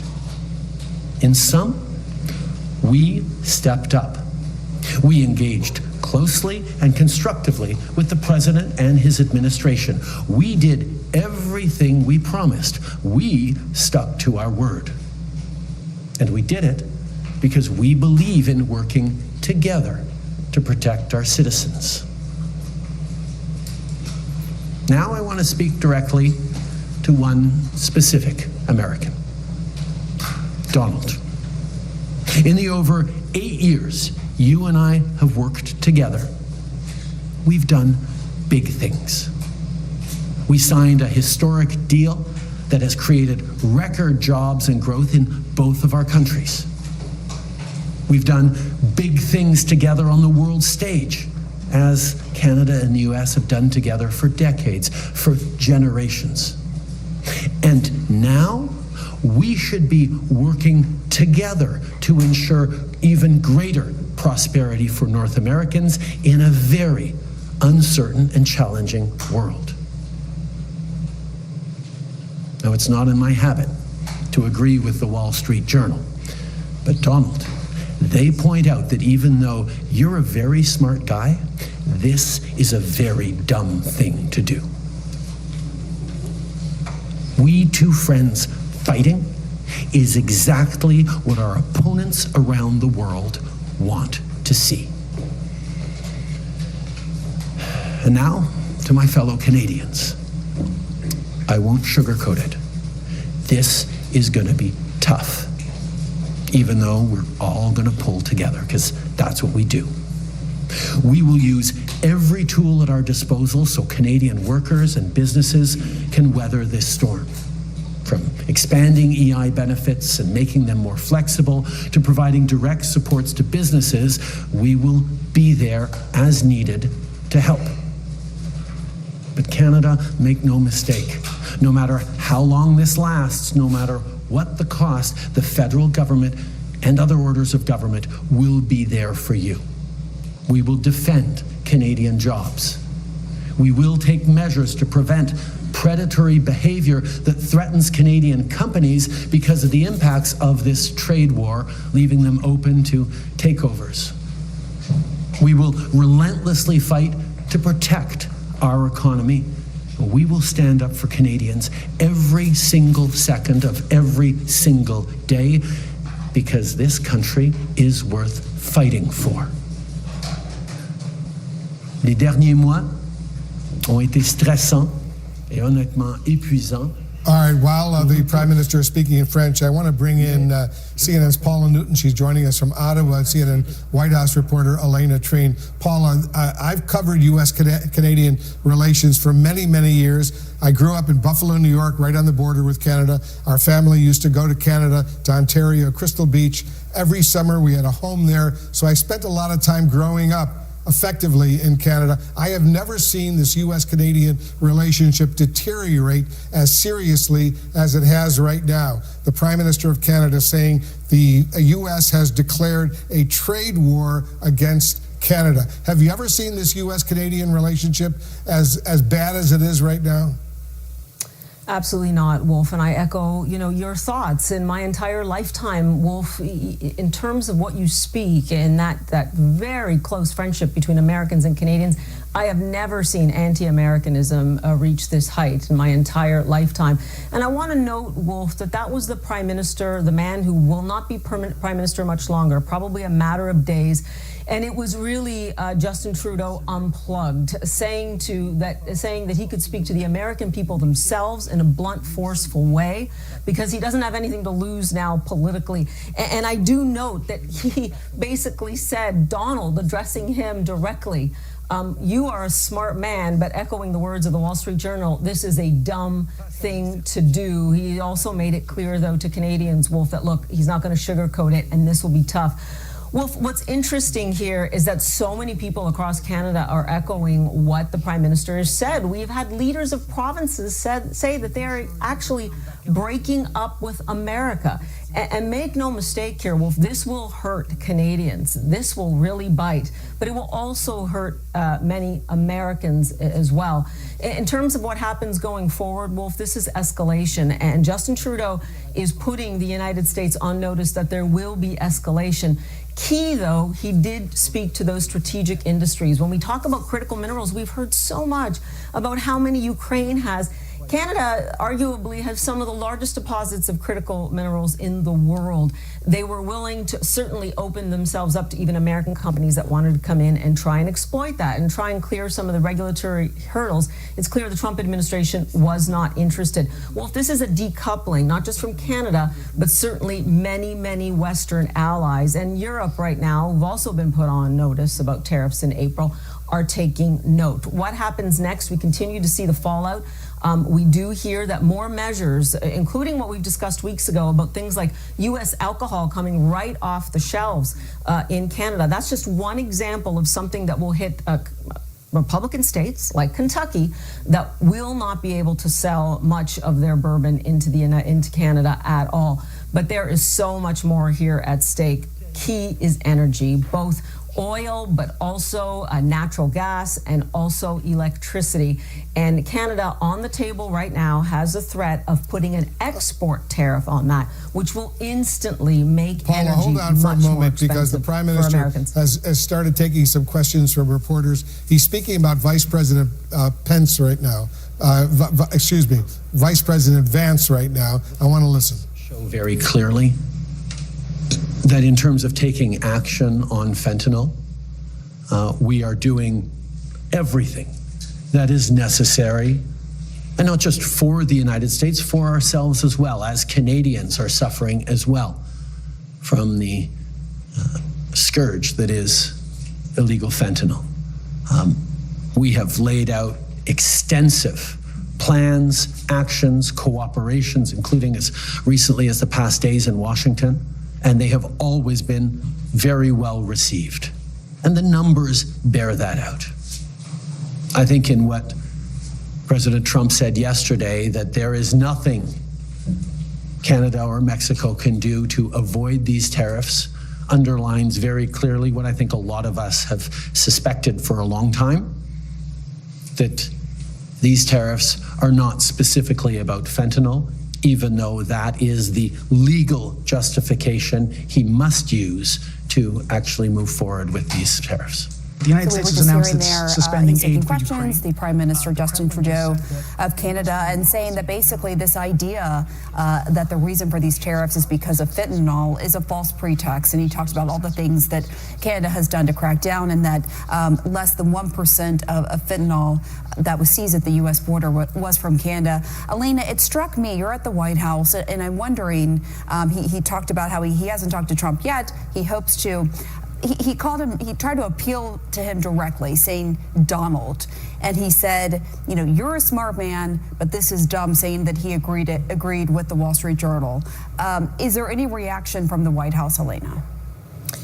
From the moments that we've heard him say that, not yet that I've heard, Paula. But look, this is something, or Pamela, excuse me, this is something that I think is definitely going to receive a reaction from the president and the White House. This is some of the strongest language we have heard yet from the prime minister. A couple of things that really struck out to me from what he has said. He said that they have stepped up, that they have been engaging repeatedly in conversations as recently in the last couple of days with the Trump administration, that they are doing everything that they can. As you mentioned, I think the point where he was addressing Donald, he was addressing the president directly by name, using that harsh language, going on to say, we've worked together, we've had a relationship for several years, we've done big things together, we should be working together now.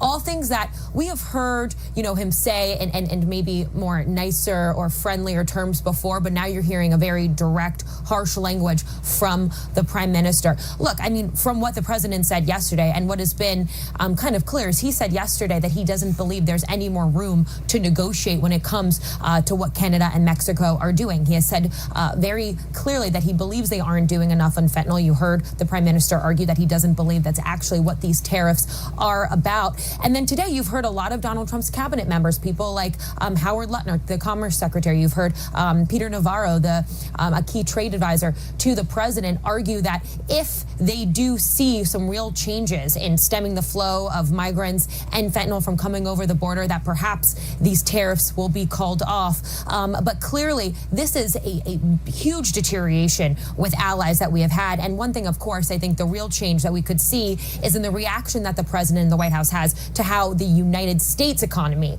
is being impacted already over the last couple of days, the last 2 days. We've seen the stock market drop some 1,300 points. We're seeing different companies like Target saying prices are going to increase. That is something as well that will ignite some sort of reaction from this White House. Yeah, we see the Dow Jones Industrials down now. Just today, 788 points, at least so far, now 790 points. We heard the Prime Minister, Elena, cite the Wall Street Journal editorial, in today's Wall Street Journal, usually a conservative editorial page. The headline is, "Trump takes the dumbest tariff plunge." And it writes this: "We've courted Mr. Trump's ire by calling the Mexico and Canada levies the dumbest in history, and we may have understated the point. Mr. Trump is whacking friends, not adversaries." And it's interesting because this U.S.-Canada relationship, which has always been so strong, so powerful, has now deteriorated to where this is going on. It's stunning. And he talked about the fact that this is exactly what our adversaries want, to see this deterioration of an alliance that has so much history. Wolf. I want to bring in retired U.S. Army General, former NATO Supreme Allied Commander Wesley Clark. He's joining us right now. General Clark, thanks so much for joining us. Let me first of all get your reaction to Prime Minister Trudeau's condemnation of what the Trump administration is doing here. Well, I think he's exactly right when he says that it's not about fentanyl. What is it about? What is it about when you want to sever the relationships with your closest ally? You're worried about Chinese and Russian ships in the Arctic, and so we're going to have a breach of our work with Canada? It doesn't make sense. And so when you try to understand this, doesn't make economic sense, doesn't make strategic sense. It's just a break in the way that the U.S. operates. And yes, the market's going down, Wolf, because when you look at something like this, it's not just about the tariffs. It's about the credibility of the United States. It's about the trustworthiness of the president. It's about what kind of leadership he brings to the United States. There were issues in the election. People knew this, but people were concerned about the economy. Let's look at the economy. But I'm concerned about what's happening in global affairs and U.S. security. And when I see what's being done to Canada, a nation that's always been our ally, when I was NATO commander. I'm sure you've noticed America's place in the world is kind of upside down right now. Donald Trump berated Ukraine's president in the Oval Office on Friday. Former Russian President Dmitry Medvedev tweeted that he loved seeing, quote, the insolent pig finally get a proper slapdown in the Oval Office. And by the way, he was referring to President Zelenskyy, not Donald Trump. Putin's longtime spokesperson, Dmitry Peskov, came out and said publicly that U.S. foreign policy now, quote, largely coincides with our vision, as in the Kremlin's vision. And I don't know that I've ever said this before, but Dmitry Peskov is absolutely right. I mean, just today, NBC News confirmed that the White House is pausing all military aid to Ukraine. And Reuters reported today that the Trump administration is also drawing up a plan to potentially give Russia sanctions relief. So yeah, Donald Trump really is going all in on helping Russia, while simultaneously inflicting as much pain as he can on our closest allies. Today, Trump confirmed that 25% tariffs on goods from Mexico and Canada will go into effect at midnight tonight, just a couple hours from now. And as you know, that won't just hurt them, it will hurt you, the American consumer. And that fear was reflected in the market today, with the Dow closing down nearly 650 points, thanks in part to this. On the tariffs, is there any room left for Canada and Mexico to make a deal before midnight? And should we expect those Chinese tariffs, the extra 10%, to take effect tomorrow? No room left for Mexico or for Canada. No, the tariffs, they're all set. They go into effect tomorrow. Joining me now is Chrystia Freeland. She served as Canada's finance minister and deputy prime minister under Justin Trudeau. She's now a candidate for prime minister herself.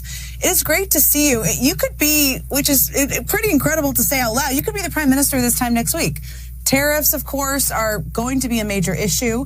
You've suggested Canada should fight back in a very targeted way. You've been very forward about that. You've pushed to target Wisconsin dairy farmers, Michigan manufacturers, Florida oranges, to name a few, as a way of really specifically hitting states that are politically key to Donald Trump. You know what gets to his heart there.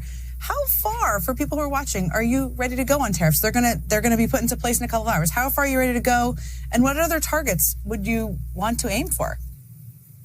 Well, it is great to be with you, Jen. And I am running to be the next leader of the Liberal Party and the next Prime Minister of Canada, because right now we Canadians have to stand up and fight for our country.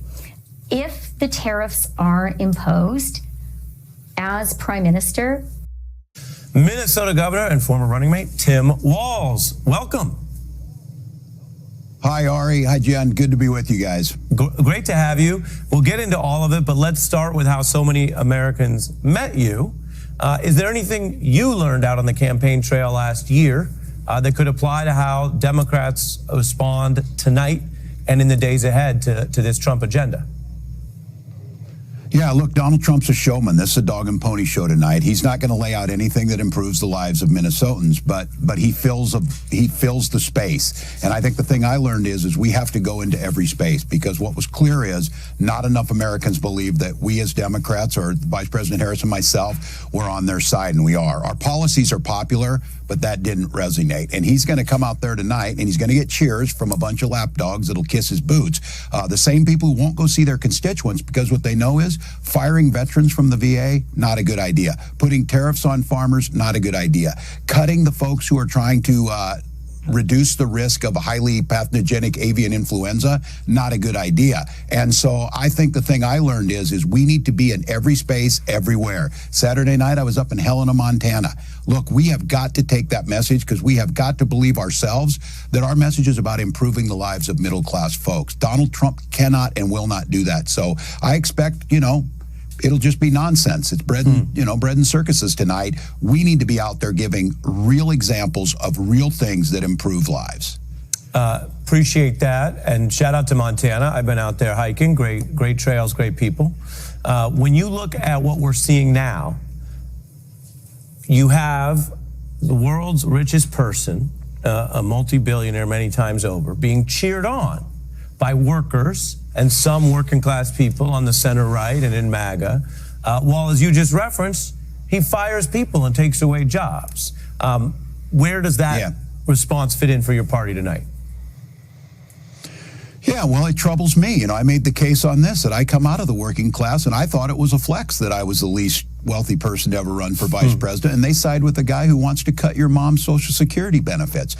This goes back to our job is our policies are popular. Social Security is popular. Paid family and medical leave is popular. The Consumer Protection Financial Bureau that Senator Warren talked about is popular, so you don't get ripped off. Why are they siding with this guy that is blatantly trying to get himself involved in this? A guy who's lived on government contracts, someone who's given no service to this country, only to himself. We have got to get back to earning the trust, and I think it starts with going in and talking to these folks. Go wherever you can, but then making sure when we have the power to do something, pass some damn laws to improve people's lives. Don't worry about the next election. If we can pass it all the first year, I said that as governor. If I can get everything passed, why would I come back again?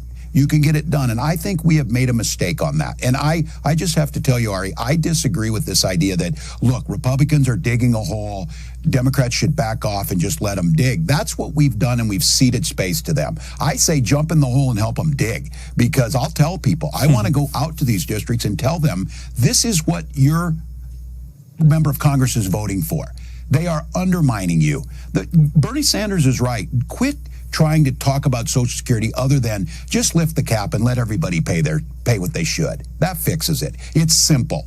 The idea that Elon Musk doesn't pay any more than a teacher is simply outrageous. How can it be that Donald Trump pays less taxes than folks who are working at schools or hospitals? And we as Democrats need to be more aggressive about it, because tonight will be nothing but reality TV, because that's what this is to this guy. I was on a farm this afternoon. I don't know how many of those farmers voted for me. Probably not many. That's the way it goes. But they agreed with me on this. This is stupid. Donald Trump negotiated a trade deal. Now he's trying to go back on it with our trusted allies.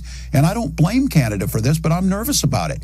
When the Premier of Ontario says that they're going to cut off electricity to us, that's a problem. Do I hear Donald Trump saying a damn thing? No. Do I hear him say anything about the wildfires down in South Carolina? No. When we have these things, he just wants to attack California or attack his political opponents. This is not leadership. The American people know it, and those folks in that room, I can see it in their eyes. They are terrified to go back and talk to their constituents. It took them 6 weeks to screw the economy up. Governor Walz, it's Jen Psaki. You seem to have a lot on your mind, and you're fired up as per usual. You also said today on X or Twitter or whatever the heck we're calling it, that when you talked about how the NRCC chair said that Republicans should not go out and hold town halls, and you said, hell, maybe I will. If you congressman refuses to meet, I'll come host an event in their district to help local Democrats beat them. What does that look like? Are you really going to do that? And has anyone reached out and taken you up on that? Well, if they want me to, I tell them, if it helps you in your district to have me, I'll do it. If it helps you to act like you don't know me, do that too. I just care that we elect people who care about their constituents. And I'll tell you, Jen, I lived through the town halls of 2010, the ACA town halls, and those started out as organic. I know they got fueled, but Mike Johnson saying, oh, these are just paid folks. Those are not paid folks. I've lived through this. And I have to tell you, Donald Trump was the recipient of that Tea Party rage that started with those town halls, and it motivated people. I see Americans begging to there's not going to be a charismatic leader in our party come in and sweep in. I'm not saying that at all. What I'm saying is we should be giving the platform for the citizens who are doing this work themselves. When I watch a senator from Kansas walk out of a room after a veteran stood up and asked why they were firing veterans, and then go back and say, well, I know these guys are from the cities driving Mercedes. I'll guarantee you that guy's not driving a Mercedes. And I think what I'm mentioning is we in the Democratic Party, we've got our leaders out there. They're our voters. They're the middle class folks. And to be honest with you, I hope it's a lot of those millions of people who I didn't inspire enough to go vote. Those are the folks we needed. I don't believe maybe I'll change a lot of Donald Trump's folks, but they're seeing the results of this too. But what I'm saying is Democrats need to be present. We need to be in every space. We need to hear when these folks are expressing those opinions, and then we need to deliver results so it improves their life. This gentleman was just saying, I don't think this is fair that you're firing veterans for without reason. They served. What do you have to respond? And a United States senator got up and walked out. That is just outrageous. I stood there and took my beating. I still do that when I'm in the public and people holler at me. That's part of our democracy. And you don't get to just go in there and cheer Donald Trump tonight. You go listen to your constituents. So I'll go where they ask me.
actually has the ability to continue enforcing this. So yes, I saw the statements around WTO action. At this stage, bringing claims. President Trump's new tariffs on Mexico, Canada, and China are now in effect. The tax impacting everything from the food you eat to the energy and gas you use. Economists predicting the tariffs will cost you more money. The stock market fell as a trade war between the U.S. and everything from the food you eat to the energy and gas. Tariffs on Mexico, Canada.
Mr. Speaker, the President's Cabinet.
Mr. Speaker, the President of the United States.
Thank you very much.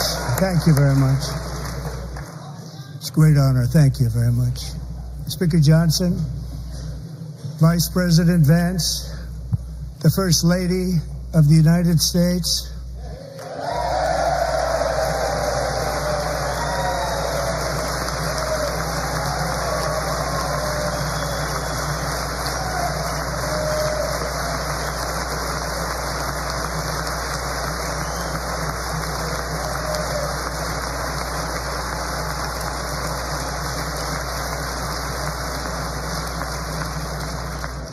members of the United States Congress, thank you very much. And to my fellow citizens, America is back.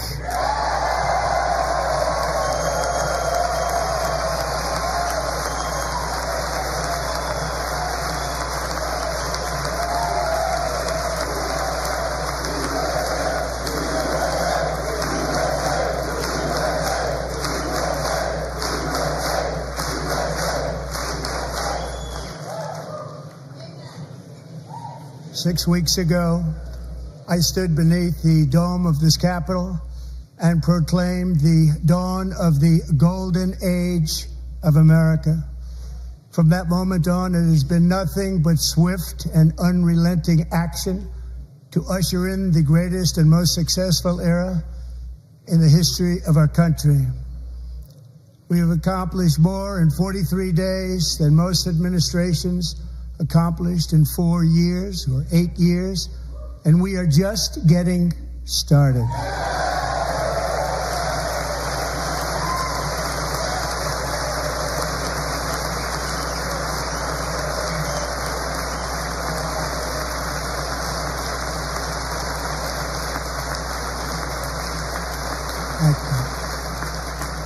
I return to this chamber tonight to report that America's momentum is back, our spirit is back, our pride is back, our confidence is back, and the American dream is surging bigger and better than ever before.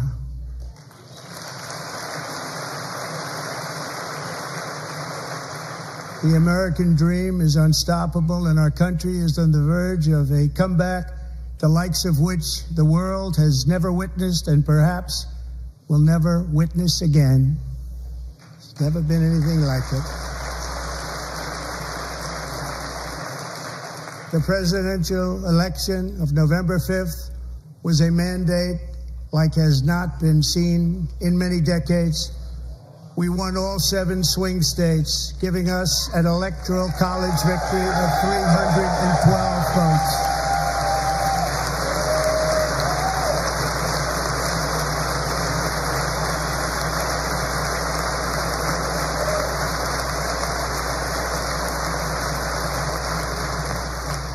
We won the popular vote by big numbers and won counties in our country.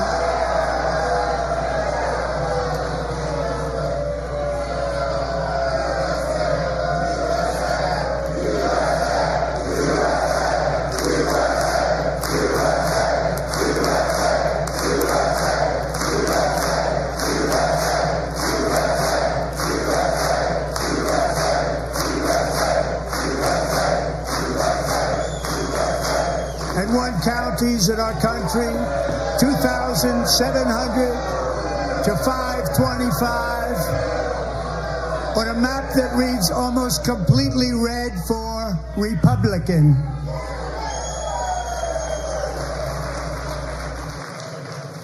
Now, for the first time in modern history, more Americans believe that our country is headed in the right direction than the wrong direction. In fact, it's an astonishing record, 27-point swing, the most ever.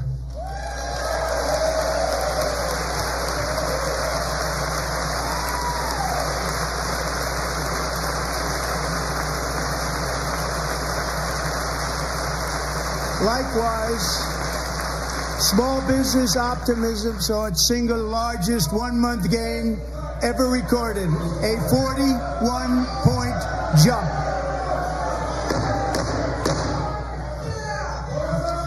Members are directed to uphold and maintain decorum in the House and to cease any further disruptions. That's your warning.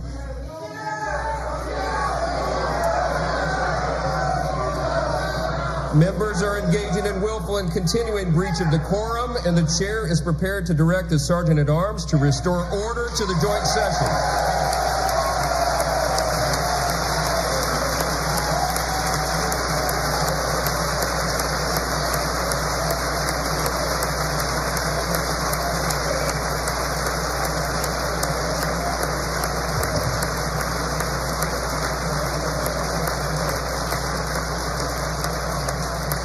Mr. Green, take your seat. Take your seat, sir. Take your seat. Finding that members continue to engage in willful and concerted disruption of proper decorum, the chair now directs the Sergeant-at-Arms to restore order. Remove this gentleman from the chamber.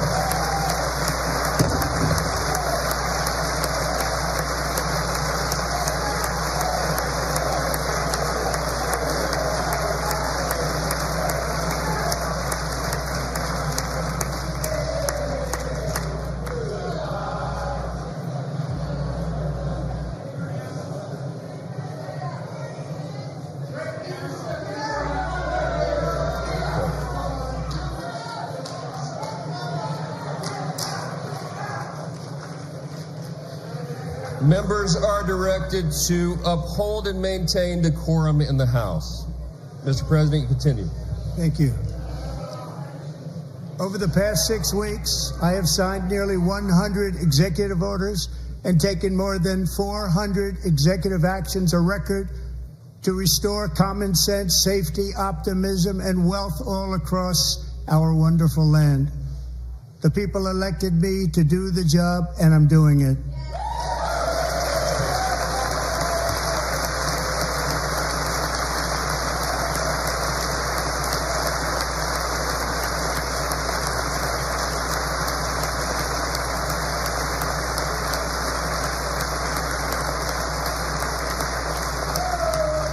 In fact, it has been stated by many that the first month of our presidency, it's our presidency, is the most successful in the history of our nation. By many.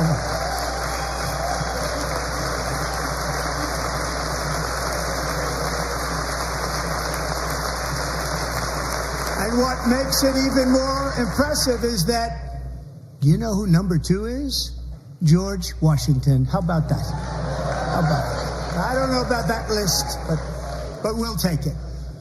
Within hours of taking the oath of office, I declared a national emergency on our southern border, and I deployed the U.S. military and Border Patrol to repel the invasion of our country. And what a job they've done. As a result, illegal border crossings last month were by far the lowest ever recorded, ever.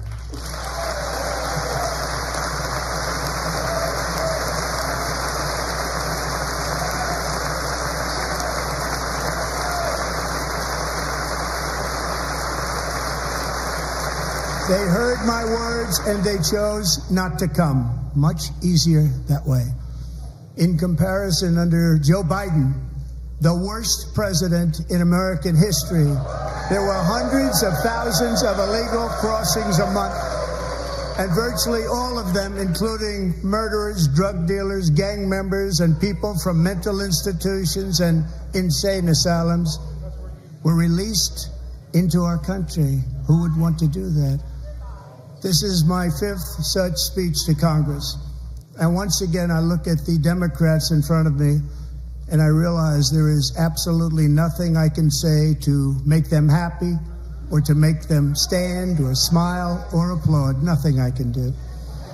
I could find a cure to the most devastating disease, a disease that would wipe out entire nations, or announce the answers to the greatest economy in history, or the stoppage of crime to the lowest levels ever recorded. And these people sitting right here will not clap, will not stand, and certainly will not cheer for these astronomical achievements. They won't do it, no matter what. Five times I've been up here. It's very sad, and it just shouldn't be this way.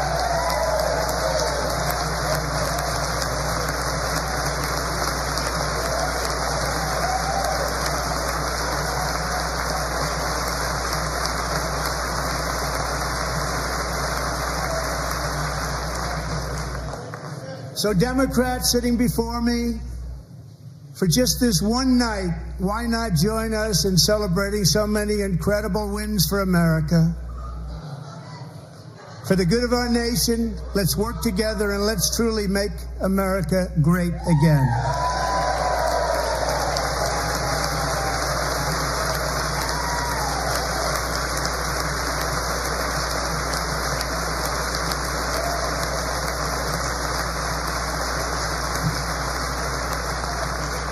Every day my administration is fighting to deliver the change America needs to bring a future that America deserves, and we're doing it. This is a time for big dreams and bold action.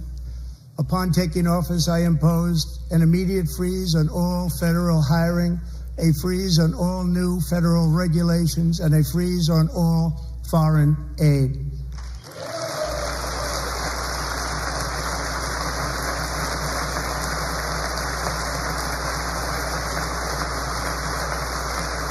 I terminated the ridiculous Green New Scam. I withdrew from the unfair Paris Climate Accord, which was costing us trillions of dollars that other countries were not paying. I withdrew from the corrupt World Health Organization.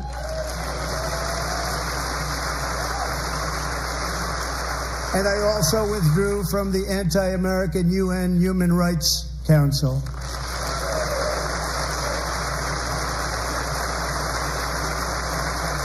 We ended all of Biden's environmental restrictions that were making our country far less safe and totally unaffordable. And importantly, we ended the last administration's insane electric vehicle mandate, saving our auto workers and companies from economic destruction.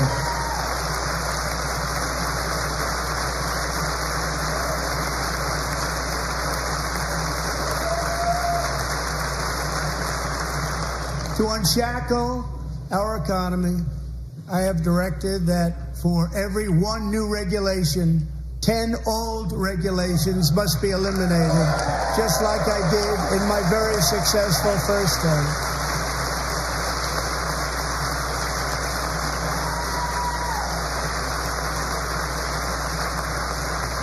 And in that first term, we set records on ending unnecessary rules and regulations like no other president had done before.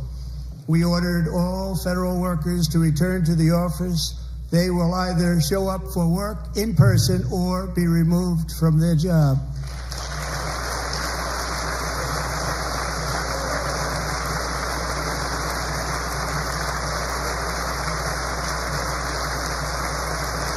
And we have ended weaponized government where, as an example, a sitting president is allowed to viciously prosecute his political opponent, like me.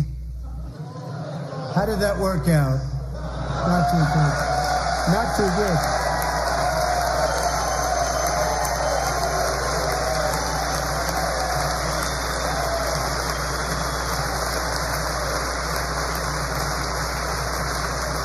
And I have stopped all government censorship and brought back free speech in America. It's back.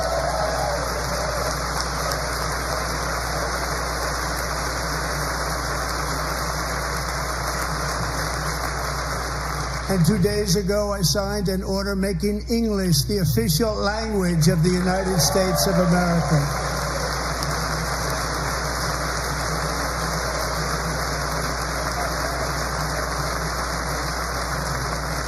I renamed the Gulf of Mexico the Gulf of America.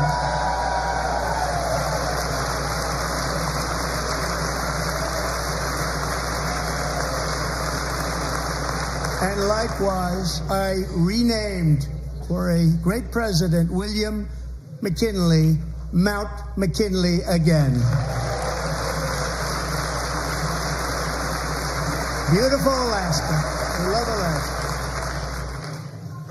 We've ended the tyranny of so-called diversity, equity, and inclusion policies all across the entire federal government and indeed the private sector and our military.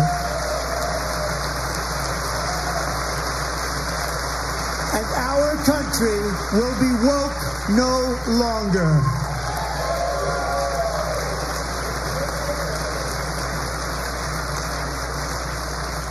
We believe that whether you are a doctor, an accountant, a lawyer, or an air traffic controller, you should be hired and promoted based on skill and competence, not race or gender.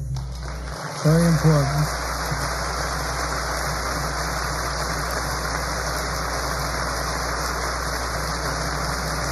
You should be hired based on merit. And the Supreme Court, in a brave and very powerful decision, has allowed us to do so. Thank you. Thank you very much. Thank you. We have removed the poison of critical race theory from our public schools, and I signed an order making it the official policy of the United States government that there are only two genders, male and female.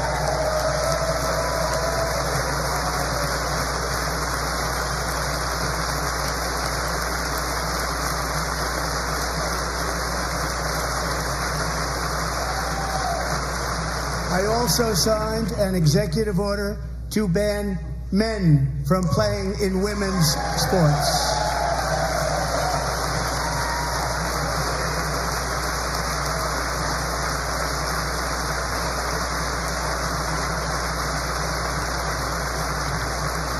Three years ago, Peyton McNabb was an all-star high school athlete, one of the best, preparing for a future in college sports. But when her girls' volleyball match was invaded by a male, he smashed the ball so hard in Peyton's face, causing traumatic brain injury, partially paralyzing her right side and ending her athletic career. It was a shot like she's never seen before. She's never seen anything like it. Peyton is here tonight in the gallery, and Peyton, from now on, schools will kick the men off the girls' team, or they will lose all federal funding.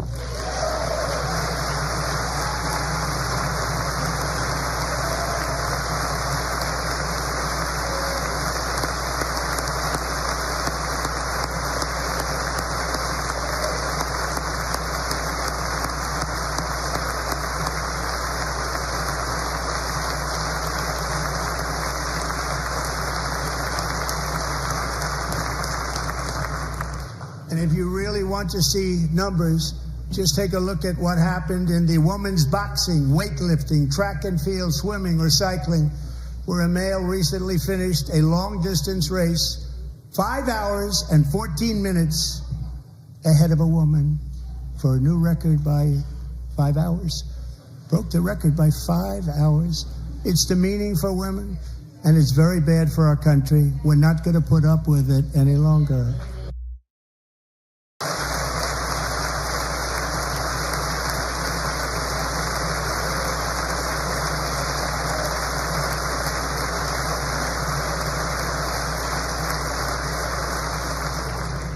What I have just described is only a small fraction of the common sense revolution that is now, because of us, sweeping the entire world. Common sense has become a common theme, and we will never go back. Never. Never going to let that happen. Among my very highest priorities is to rescue our economy and get dramatic and immediate relief to working families. As you know, we inherited from the last administration an economic catastrophe and an inflation nightmare. Their policies drove up energy prices, pushed up grocery costs, and drove the necessities of life out of reach for millions and millions of Americans. They've never had anything like it. We suffered the worst inflation in 48 years, but perhaps even in the history of our country. They're not sure. As president, I'm fighting every day to reverse this damage and make America affordable again.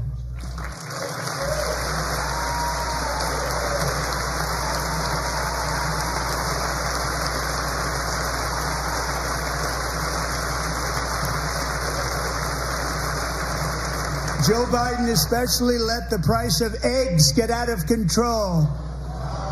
The egg price is out of control. And we're working hard to get it back down. Secretary, do a good job on that. You inherited a total mess from the previous administration. Do a good job.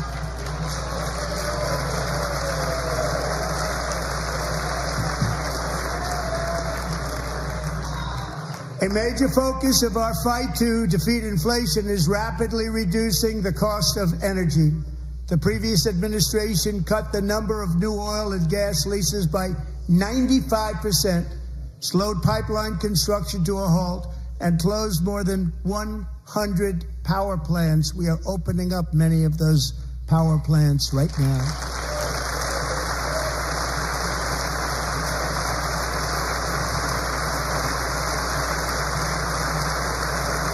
And frankly, we have never seen anything like it. That's why on my first day in office, I declared a national energy emergency. As you've heard me say many times, we have more liquid gold under our feet than any nation on earth, and by far. And now I fully authorize the most talented team ever assembled to go and get it. It's called Drill, Baby, Drill.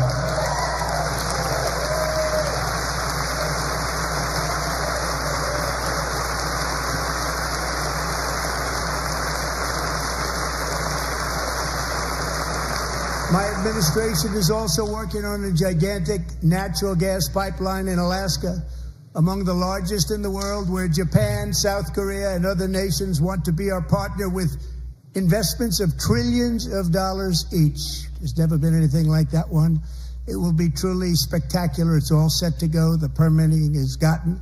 And later this week, I will also take historic action to dramatically expand production of critical minerals and rare earths here in the USA.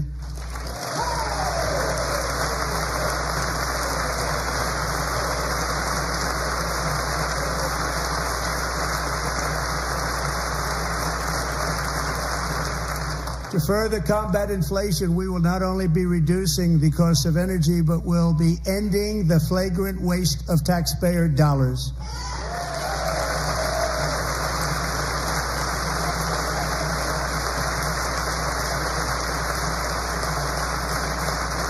And to that end, I have created the brand new Department of Government Efficiency, DOGE. Perhaps you've heard of it. Perhaps.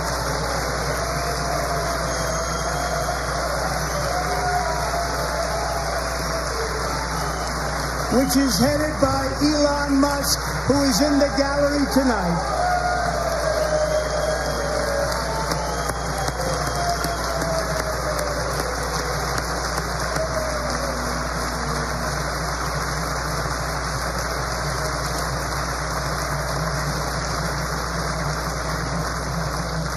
Thank you, Elon. He's working very hard. He didn't need this. He didn't need this. Thank you very much. We appreciate it. Everybody here, even this side, appreciates it, I believe. They just don't want to admit that. Just listen to some of the appalling waste we have already identified. $22 billion from HHS to provide free housing and cars for illegal aliens. $45 million for diversity, equity, and inclusion scholarships in Burma. $40 million to improve the social and economic inclusion of sedentary migrants. Nobody knows what that is. $8 million to promote LGBTQI+ in the African nation of Lesotho, which nobody has ever heard of. $60 million for indigenous peoples and Afro-Colombian empowerment in Central America, $60 million. $8 million for making mice transgender. This is real. $32 million for a left-wing propaganda operation in Moldova. $10 million for male circumcision in Mozambique. $20 million for the Arab Sesame Street in the Middle East. It's a program. $20 million for a program. $1.9 billion to recently created Decarbonization of Homes Committee, headed up, and we know she's involved. Just at the last moment, the money was passed over by a woman named Stacey Abrams. Have you ever heard of her? A $3.5 million consulting contract for lavish fish monitoring. $1.5 billion for voter confidence in Liberia.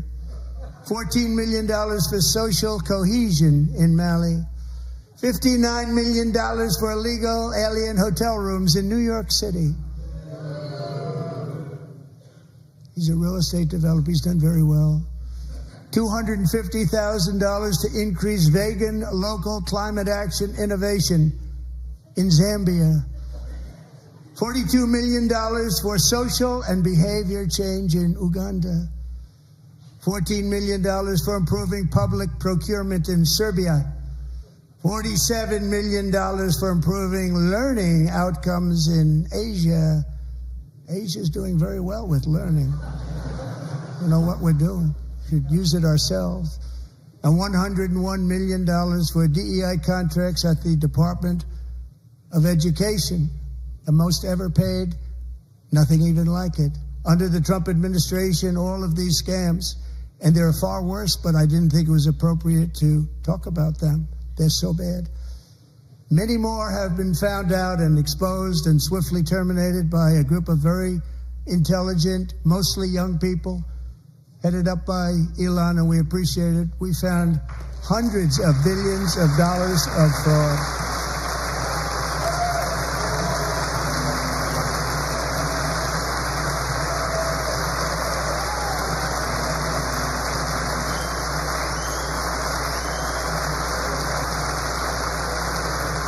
And we've taken back the money and reduced our debt to fight inflation and other things. Taken back a lot of that money. We got it just in time. This is just the beginning. The Government Accountability Office, a federal government office, has estimated annual fraud of over $500 billion in our nation, and we are working very hard to stop it. We're going to. We're also identifying shocking levels of incompetence and probable fraud in the Social Security program for our seniors, and that our seniors and people that we love rely on. Believe it or not, government databases list 4.7 million Social Security members from people aged 100 to 109 years old. It lists 3.6 million people from ages 110 to 119. I don't know any of them. I know some people that are rather elderly, but not quite that elderly. 3.47 million people from ages 120 to 129. 3.9 million people from ages 130 to 139. 3.5 million people from ages 140 to 149. And money is being paid to many of them, and we're searching right now. In fact, Pam, good luck. Good luck. You're going to find it. But a lot of money is paid out to people because it just keeps getting paid, and nobody does, and it really hurts Social Security and hurts our country. 1.3 million people from ages 150 to 159, and over 130,000 people, according to the Social Security databases, are age over 160 years old. We have a healthier country than I thought, Bobby.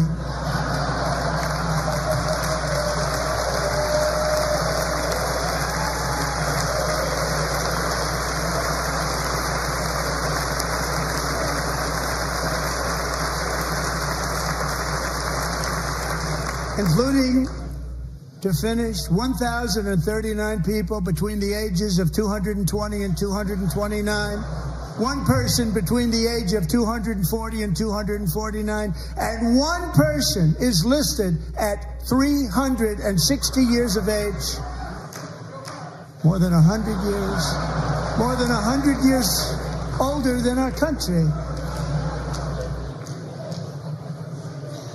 But we're going to find out where that money's going, and it's not going to be pretty. By slashing all of the fraud, waste, and theft we can find, we will defeat inflation, bring down mortgage rates, lower car payments and grocery prices, protect our seniors, and put more money in the pockets of American families.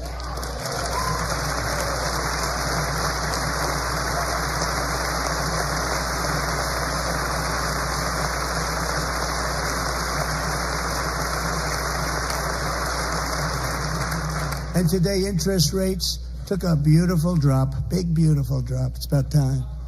And in the near future, I want to do what has not been done in 24 years, balance the federal budget. We're going to balance it.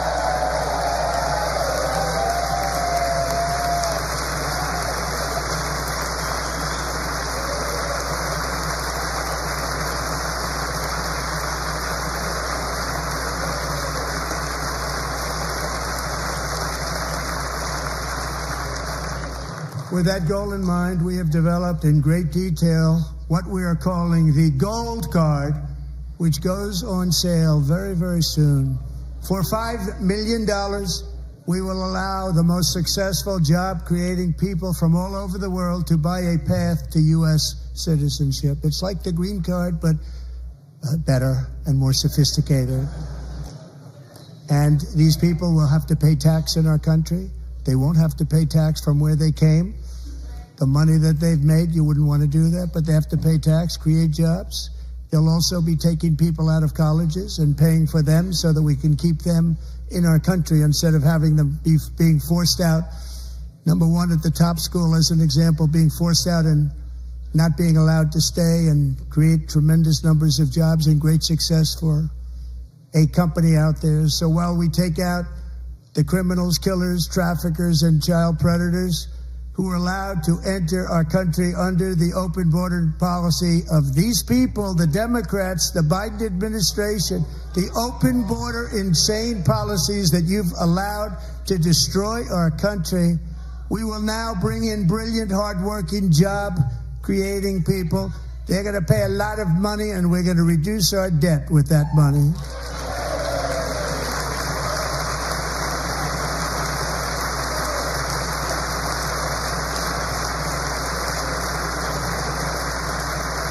Americans have given us a mandate for bold and profound change. For nearly 100 years, the federal bureaucracy has grown until it has crushed our freedoms, ballooned our deficits, and held back America's potential in every possible way. The nation founded by pioneers and risk takers now drowns under millions and millions of pages of regulations and debt. Approvals that should take 10 days to get instead take 10 years, 15 years, and even 20 years before you're rejected. Meanwhile, we have hundreds of thousands of federal workers who have not been showing up to work. My administration will reclaim power from this unaccountable bureaucracy, and we will restore true democracy to America again.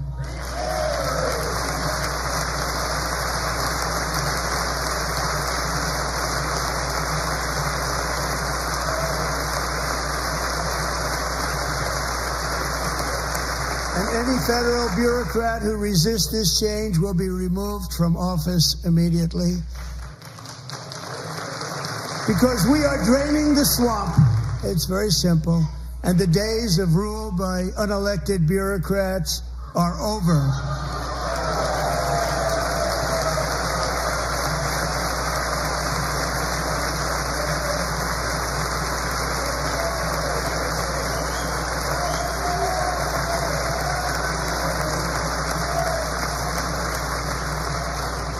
And the next phase of our plan to deliver the greatest economy in history is for this Congress to pass tax cuts for everybody. They're in there. They're waiting for you to vote.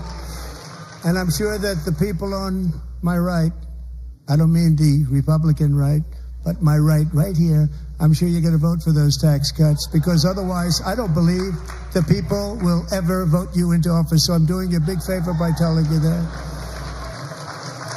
But I know this group is going to be voting for the tax.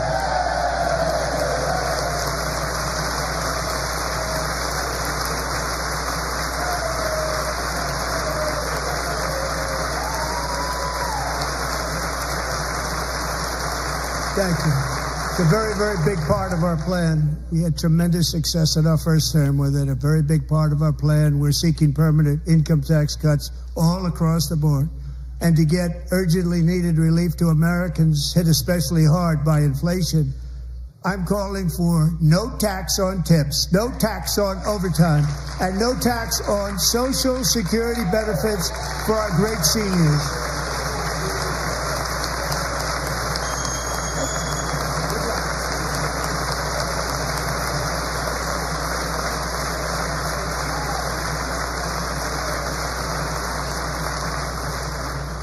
And I also want to make interest payments on car loans tax deductible, but only if the car is made in America.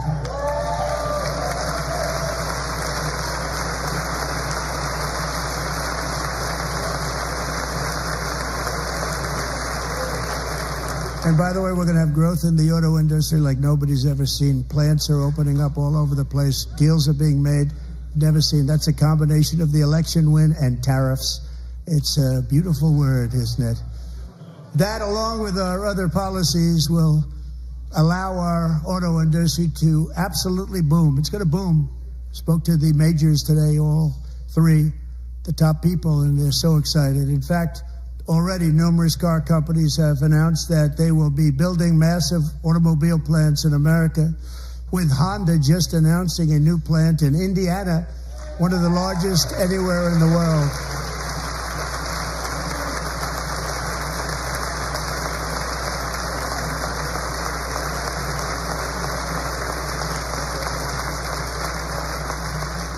And this has taken place since our great victory on November 5th, a date which will hopefully go down as one of the most important in the history of our country.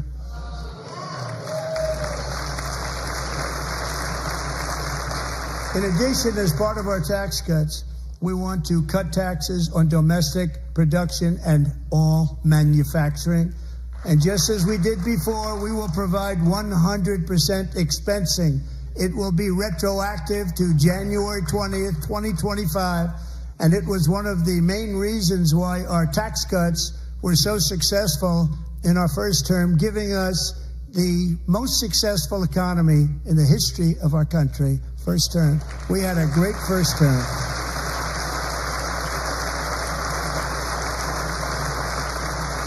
If you don't make your product in America, however, under the Trump administration, you will pay a tariff, and in some cases, a rather large one.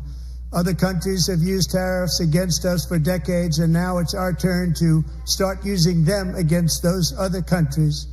On average, the European Union, China, Brazil, India, Mexico, and Canada, have you heard of them? And countless other nations charge us tremendously higher tariffs than we charge them. It's very unfair. India charges us auto tariffs higher than 100%. China's average tariff on our products is twice what we charge them. And South Korea's average tariff is 4 times higher. Think of that, 4 times higher. And we give so much help militarily and in so many other ways to South Korea, but that's what happens. This is happening by friend and foe. This system is not fair to the United States and never was, and so on April 2nd, I wanted to make it April 1st, but I didn't want to be accused of April Fool's Day. That's not, just one day was cost us a lot of money. But we're going to do it in April. I'm a very superstitious person. April 2nd reciprocal tariffs kick in. And whatever they tariff us, other countries, we will tariff them. That's reciprocal, back and forth. Whatever they tax us, we will tax them. If they do non-monetary tariffs to keep us out of their market, then we will do non-monetary barriers to keep them out of our market. There's a lot of that, too. They don't even allow us in their market.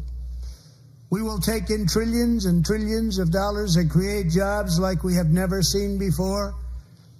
I did it with China and I did it with others, and the Biden administration couldn't do anything about it because there was so much money they couldn't do anything about it. We have been ripped off for decades by nearly every country on earth, and we will not let that happen any longer.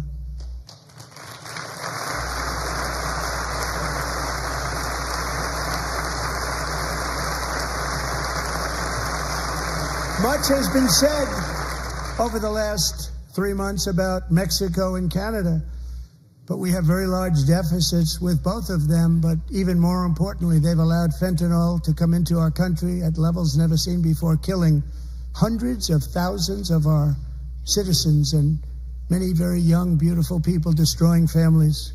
Nobody's ever seen anything like it.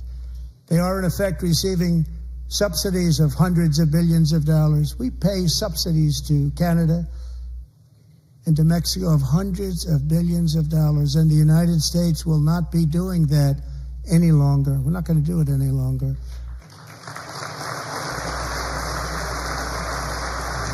Thanks to our America First policies we're putting into place, we have had $1.7 trillion of new investment in America in just the past few weeks.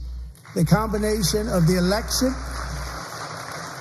and our economic policies that people of SoftBank, one of the most brilliant anywhere in the world, announced a $200 billion investment.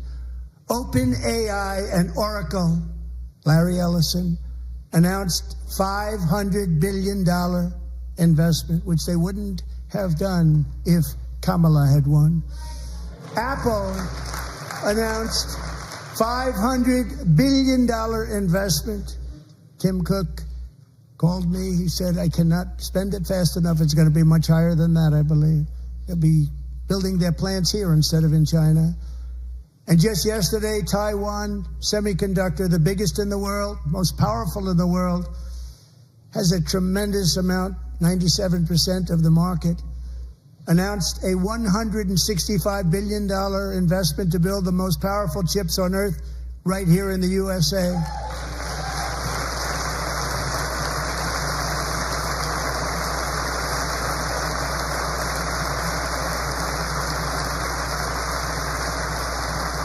And we're not giving them any money. Your CHIPS Act is a horrible, horrible thing. We give hundreds of billions of dollars, and it doesn't mean a thing. They take our money and they don't spend it. All that meant to them, we're giving them no money. All that was important to them was they didn't want to pay the tariffs, so they came and they're building, and many other companies are coming. We don't have to give them money. We just want to protect our businesses and our people. And they will come because they won't have to pay tariffs if they build in America. So it's very amazing. You should get rid of the CHIP Act, and whatever's left over, Mr. Speaker, you should use it to reduce debt or any other reason you want to.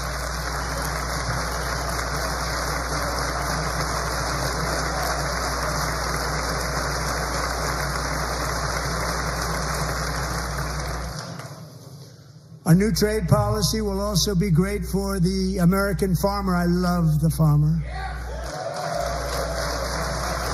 who will now be selling into our home market, the USA, because nobody is going to be able to compete with you, because there's goods that come in from other countries and companies.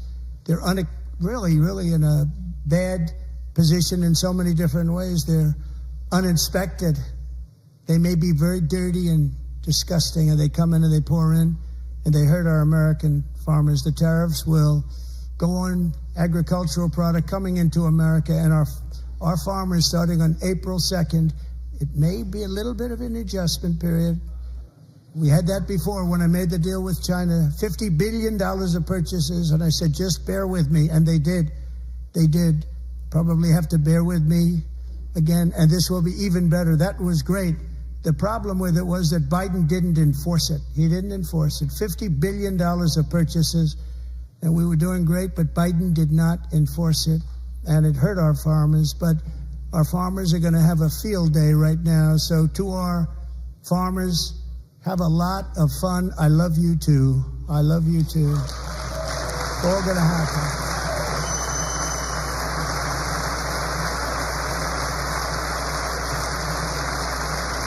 And I have also imposed a 25% tariff on foreign aluminum, copper, lumber, and steel, because if we don't have, as an example, steel and lots of other things, we don't have a military, and frankly we just won't have a country very long.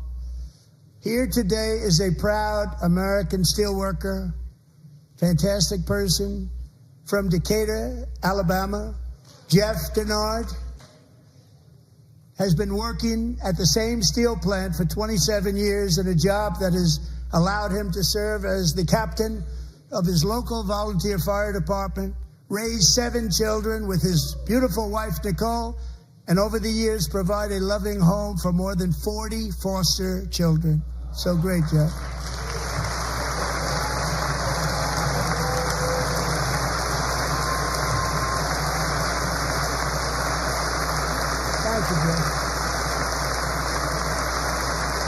Thank you, Jeff.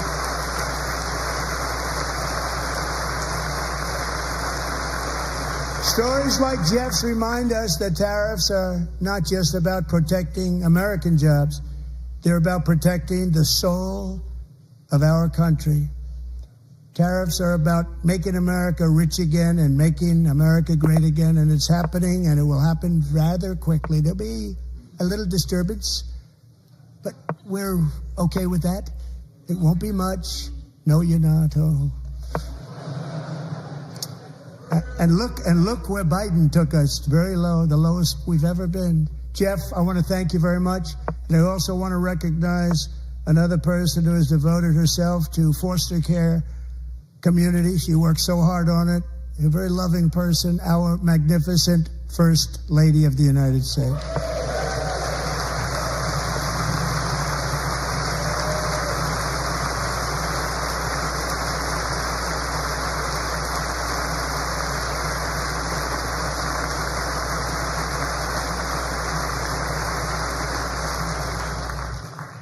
Melania's work has yielded incredible results, helping prepare our nation's future leaders as they enter the workforce. Our First Lady is joined by 2 impressive young women, very impressive. Haley Ferguson, who benefited from the First Lady's Fostering the Future initiative and is poised to complete her education and become a teacher. And Elliston Berry, who became a victim of an illicit deepfake image produced by a peer. With Elliston's help, the Senate just passed the Take It Down Act, and this is so important. Thank you very much, John. John Thune, thank you. Stand up, John. Thank you, John.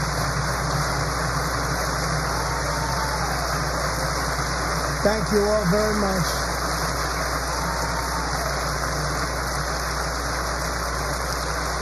Thank you.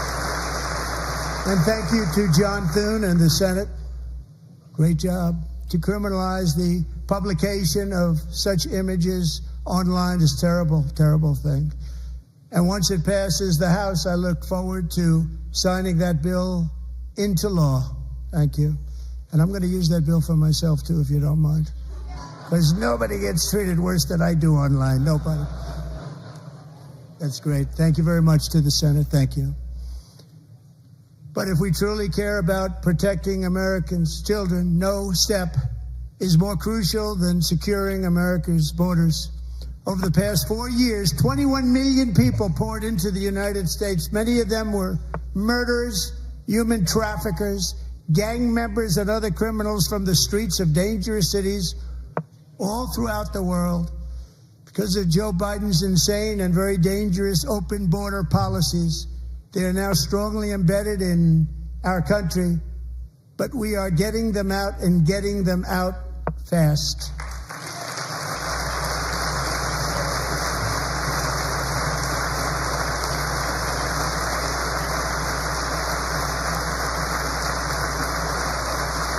And I want to thank Tom Homan and Christy. I want to thank you and Paul of Border Patrol.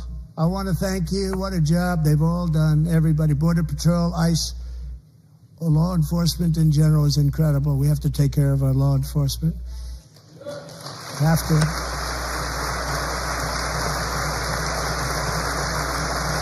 Last year,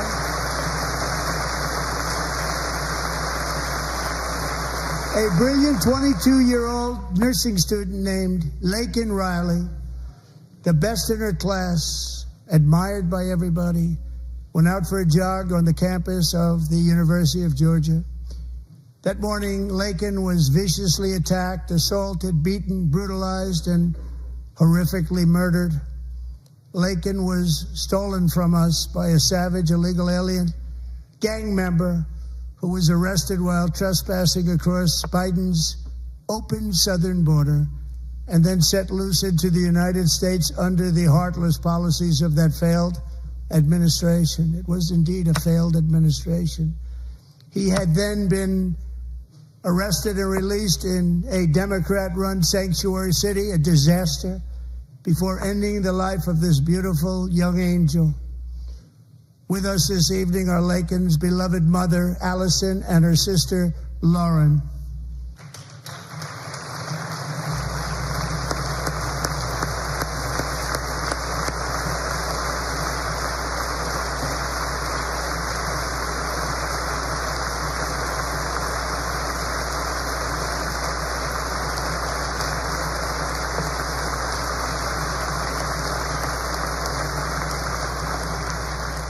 Last year, I told Laken's grieving parents that we would ensure their daughter would not have died in vain.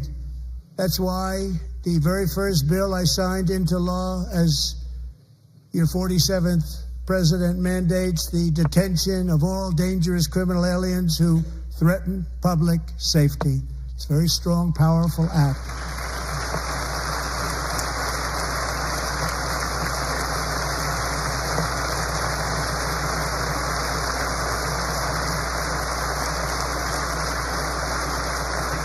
It's called the Laken-Riley Act. So Allison and Lauren, America will never, ever forget our beautiful Laken Hope Riley.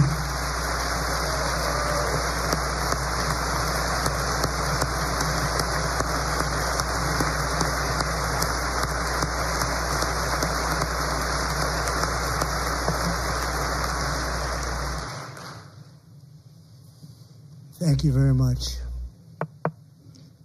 Since taking office, my administration has launched the most sweeping border and immigration crackdown in American history, and we quickly achieved the lowest numbers of illegal border crossers ever recorded. Thank you.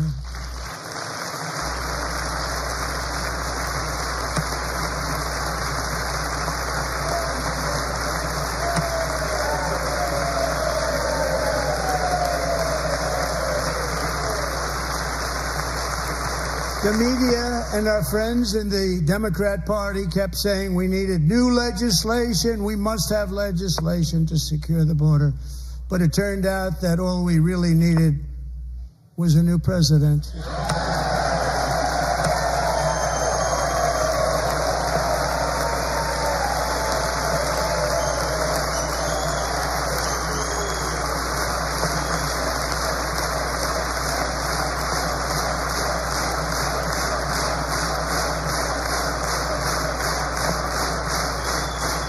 Thank you. Joe Biden didn't just open our borders, he flew illegal aliens over them to overwhelm our schools, hospitals, and communities throughout the country. Entire towns like Aurora, Colorado, and Springfield, Ohio, buckled under the weight of the migrant occupation and corruption like nobody's ever seen before. Beautiful towns destroyed. Now, just as I promised in my inaugural address, we are achieving the great liberation of America.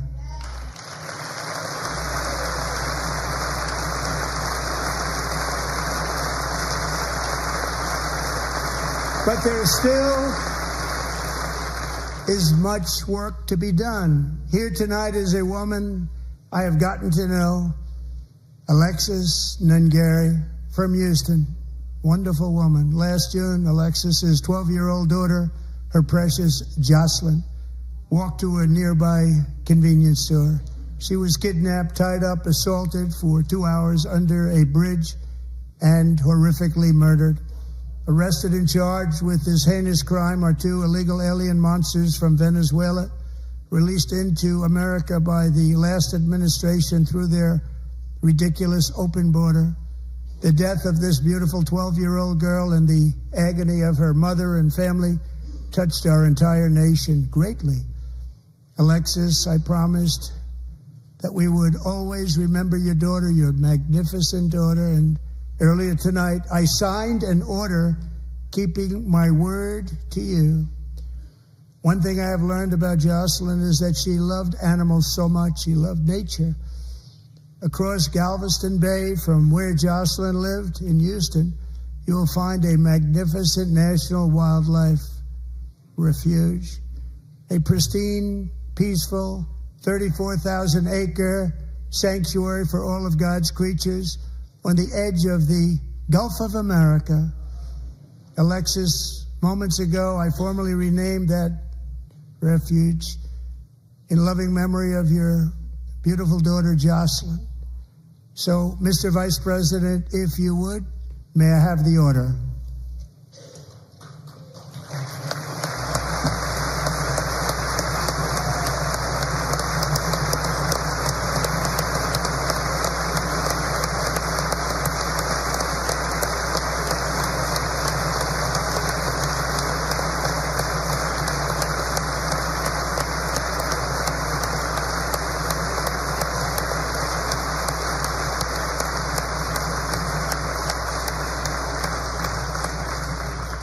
Thank you very much.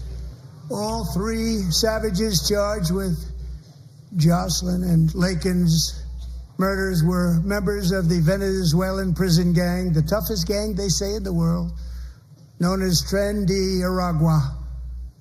2 weeks ago, I officially designated this gang, along with MS-13 and the bloodthirsty Mexican drug cartels, as foreign terrorist organizations.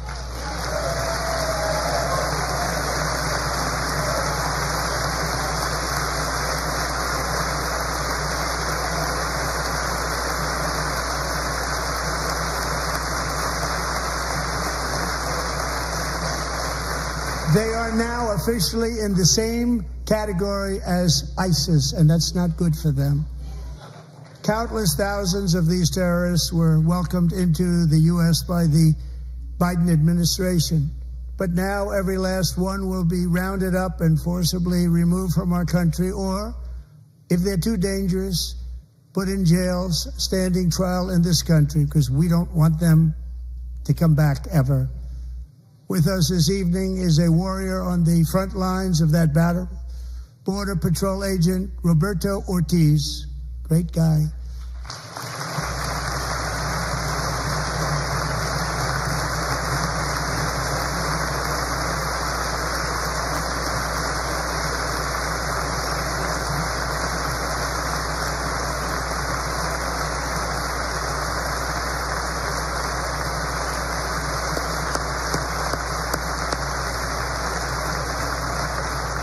In January, Roberto and another agent were patrolling by the Rio Grande near an area known as Cartel Island. Doesn't sound too nice to me.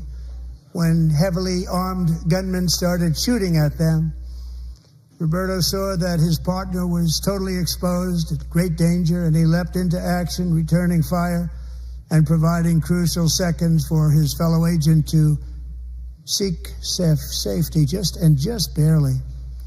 I have some of the prints of that event, and it was not good. Agent Ortiz, we salute you for your great courage and for your line of fire that you took, and for the bravery that you showed. We honor you, and we will always honor you. Thank you, Roberto, very much.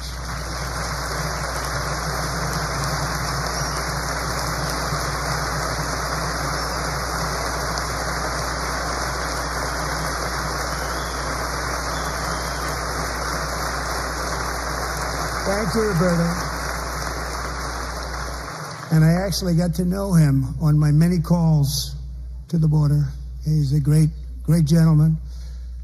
The territory to the immediate south of our border is now dominated entirely by criminal cartels that murder, rape, torture, and exercise total control. They have total control over a whole nation, posing a grave threat to our national security. The cartels are waging war in America, and it's time for America to wage war on the cartels, which we are doing.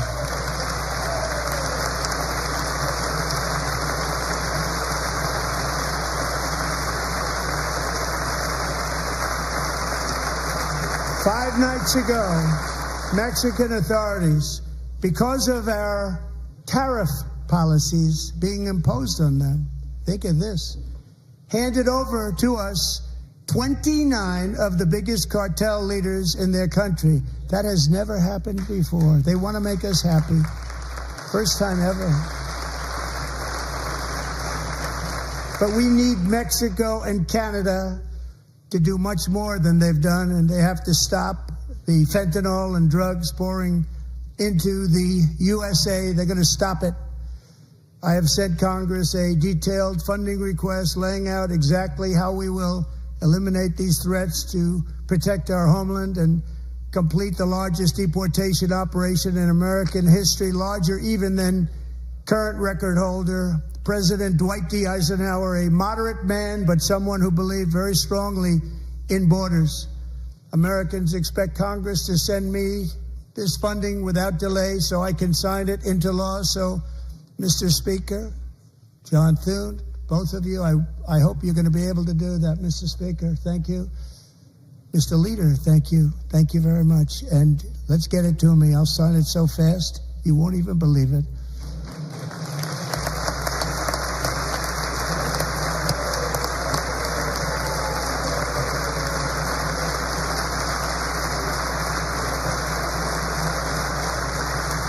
And as we reclaim our sovereignty, we must also bring back law and order to our cities and towns.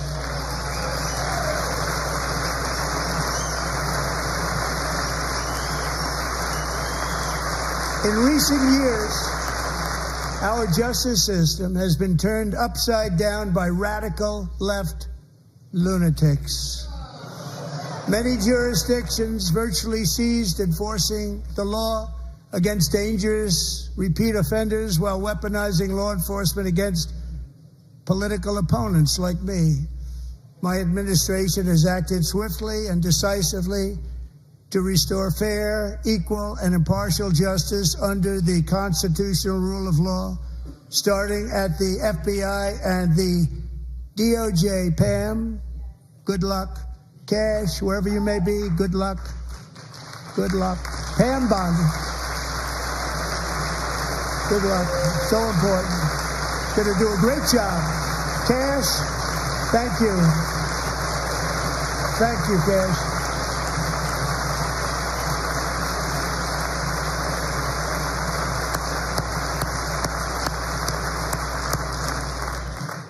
They've already started very strong. They're going to do a fantastic job. You're going to be very proud of them. We're also once again giving our police officers the support, protection, and respect they so dearly deserve. They have to get it. They have such a hard, dangerous job, but we're going to make it less dangerous. The problem is the bad guys don't respect the law, but they're starting to respect it, and they soon will respect it. This also includes our great fire departments throughout the country. Our firemen and women are unbelievable people, and we'll never forget them. And besides that, they voted for me in record numbers, so I have no choice.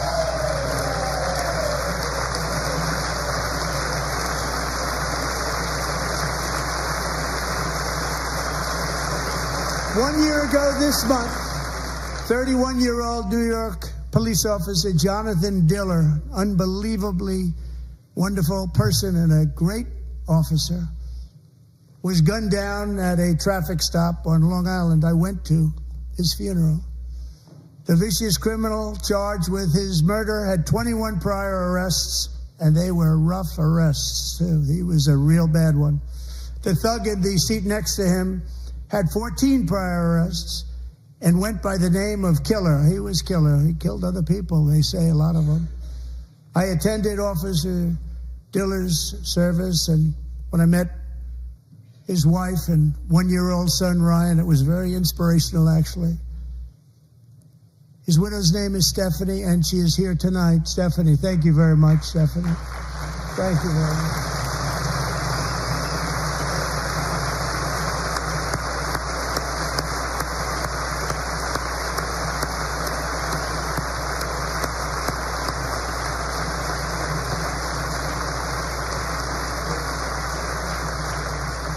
Stephanie, we're going to make sure that Ryan knows his dad was a true hero, New York's finest, and we're going to get these cold-blooded killers and repeat offenders off our streets, and we're going to do it fast. Got to stop it. They get out with 28 arrests. They push people into subway trains.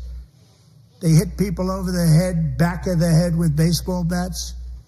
We got to get them out of here. I've already signed an executive order requiring a mandatory death penalty for anyone who murders a police officer. And tonight I'm asking Congress to pass that policy into permanent law.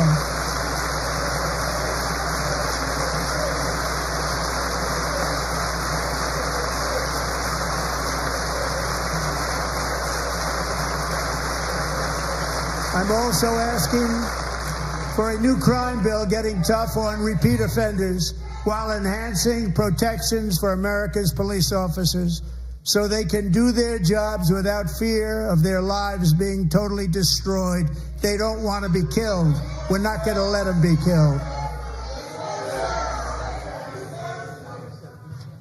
Joining us in the gallery tonight is a young man who truly loves our police. His name is DJ Daniel. He is 13 years old, and he has always dreamed of becoming a police officer.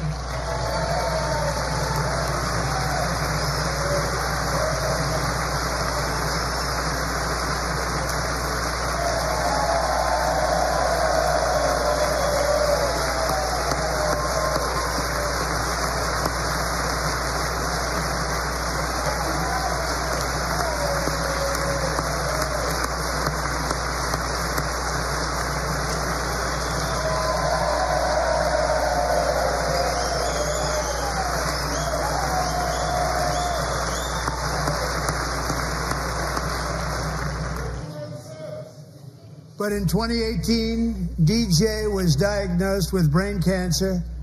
The doctors gave him 5 months at most to live. That was more than 6 years ago.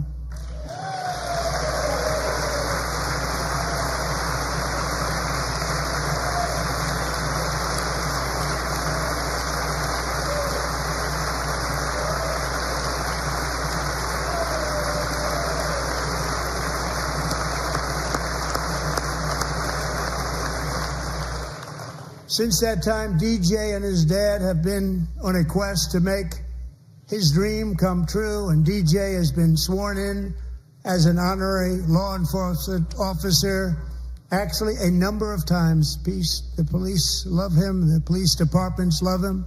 And tonight, DJ, we're going to do you the biggest honor of them all. I am asking our new Secret Service Director, Sean Curran, to officially make you an agent of the United States Secret Service.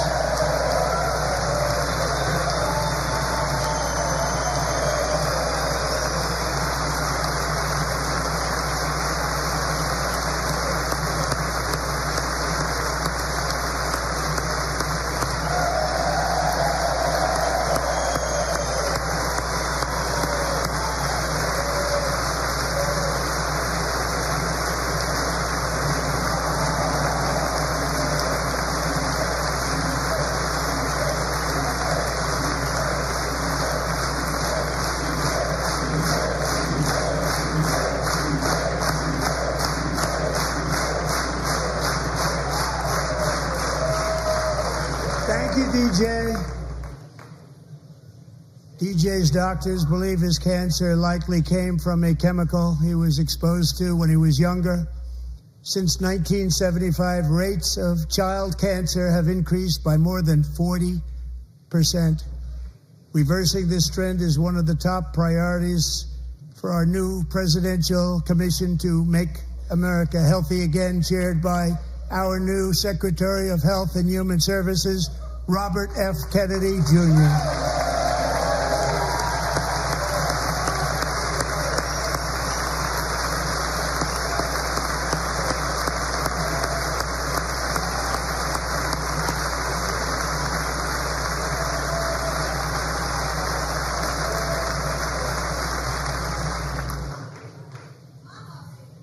With the name Kennedy, you would have thought everybody over here would have been cheering. How quickly they forget. Our goal is to get toxins out of our environment, poisons out of our food supply, and keep our children healthy and strong. As an example, not long ago, and you can't even believe these numbers, 1 in 10,000 children had autism, 1 in 10,000. And now it's 1 in 36. There's something wrong. 1 in 36. Think of that. So we're going to find out what it is, and there's nobody better than Bobby and all of the people that are working with you. You have the best to figure out what is going on. Okay, Bobby? Good luck. It's a very important job. Thank you.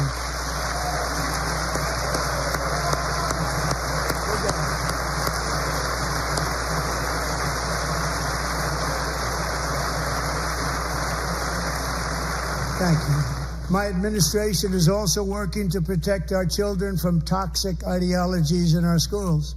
A few years ago, January, Little John and her husband discovered that their daughter's school had secretly socially transitioned their 13-year-old little girl. Teachers and administrators conspired to deceive January and her husband while encouraging her daughter to use a new name and pronouns.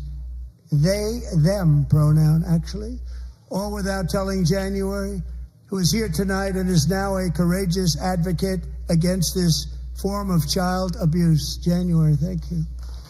Thank you. Thank you very much.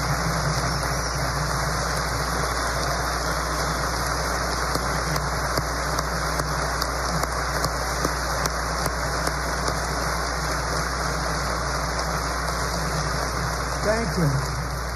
Stories like this are why, shortly after taking office, I signed an executive order banning public schools from indoctrinating our children with transgender ideology.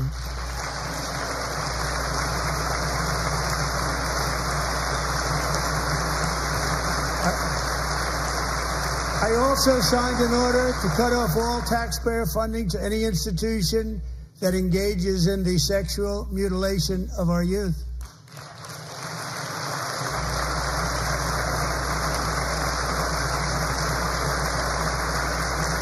And now I want Congress to pass a bill permanently banning and criminalizing sex changes on children and forever ending the lie that any child is trapped in the wrong body. This is a big lie.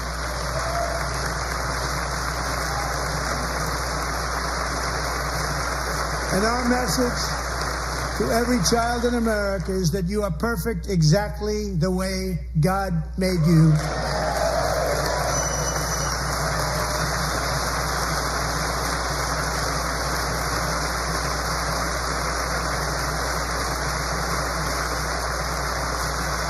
Because we're getting wokeness out of our schools and out of our military, and it's already out, and it's out of our society. We don't want it. Wokeness is trouble. Wokeness is bad. It's gone. It's gone. And we feel so much better for it, don't we? Don't we feel better? Our service members won't be activists and ideologues. They will be fighters and warriors. They will fight for our country. And Pete, congratulations. Secretary of Defense, congratulations.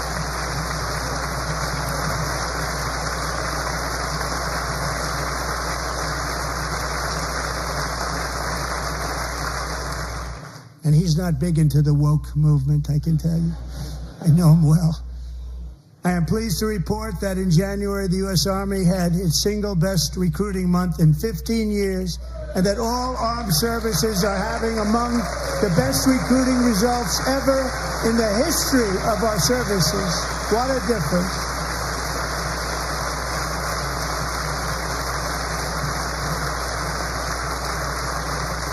And you know, it was just a few months ago where the results were exactly the opposite. We couldn't recruit anywhere. We couldn't recruit. Now we're having the best results just about that we've ever had. What a tremendous turnaround. It's really a beautiful thing to see. People love our country again. It's very simple. They love our country and they love being in our military again. So it's a great thing, and thank you very much. Great job. Thank you.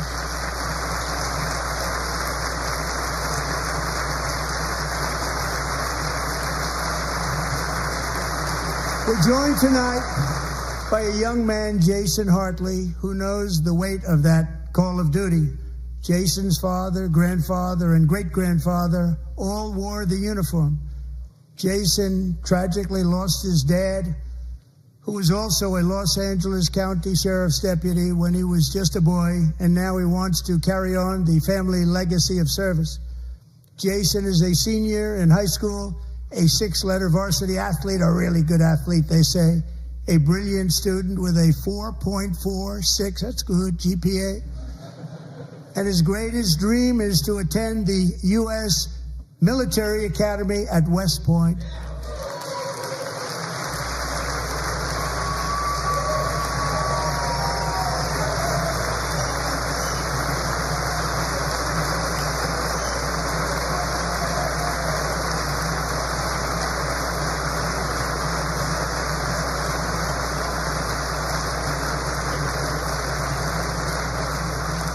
And Jason, that's a very big deal getting in. That's a hard one to get into. But I'm pleased to inform you that your application has been accepted.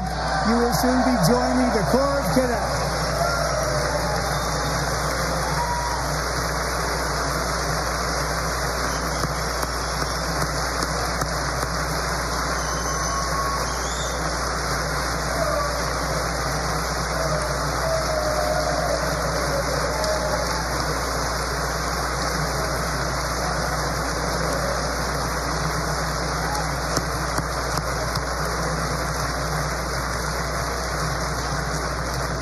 Thank you.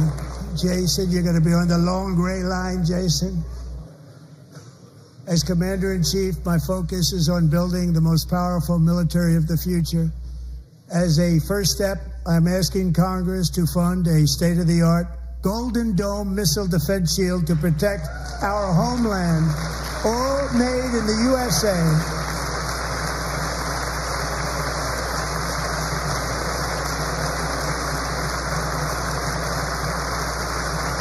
And Ronald Reagan wanted to do it long ago, but the technology just wasn't there, not even close. But now we have the technology. It's incredible, actually. And other places, they have it. Israel has it. Other places have it. And the United States should have it too, right, Tim, right? They should have it too. So I want to thank you. But it's a very, very important. This is a very dangerous world. We should have it. We want to be protected, and we're going to protect our citizens like never before. To boost our defense industrial base, we are also going to resurrect the American shipbuilding industry, including commercial shipbuilding and military shipbuilding.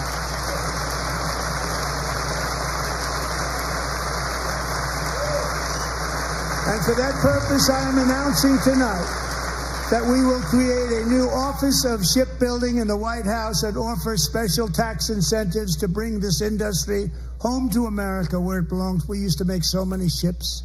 We don't make them anymore very much, but we're going to make them very fast, very soon. It will have a huge impact. To further enhance our national security, my administration will be reclaiming the Panama Canal, and we've already started doing it.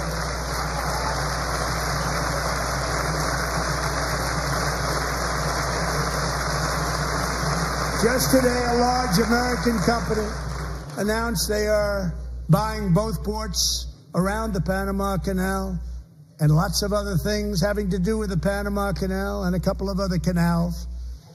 The Panama Canal was built by Americans for Americans, not for others, but others could use it. But it was built at tremendous cost of American blood and treasure. 38,000 workers died building the Panama Canal. They died of malaria. They died of snake bites and mosquitoes. Not a nice place to work. They paid them very highly to go there, knowing there was a 25% chance that they would die. The most expensive project also that was ever built in our country's history, if you bring it up to modern day costs. It was given away by the Carter administration for $1, but that agreement has been violated very severely. We didn't give it to China. We gave it to Panama, and we're taking it back.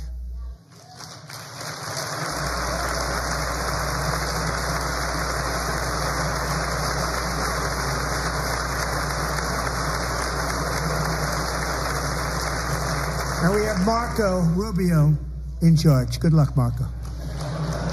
Now, we know who to blame if anything goes wrong. Marco's been amazing, and he's going to do a great job. Think of it. He got 100 votes.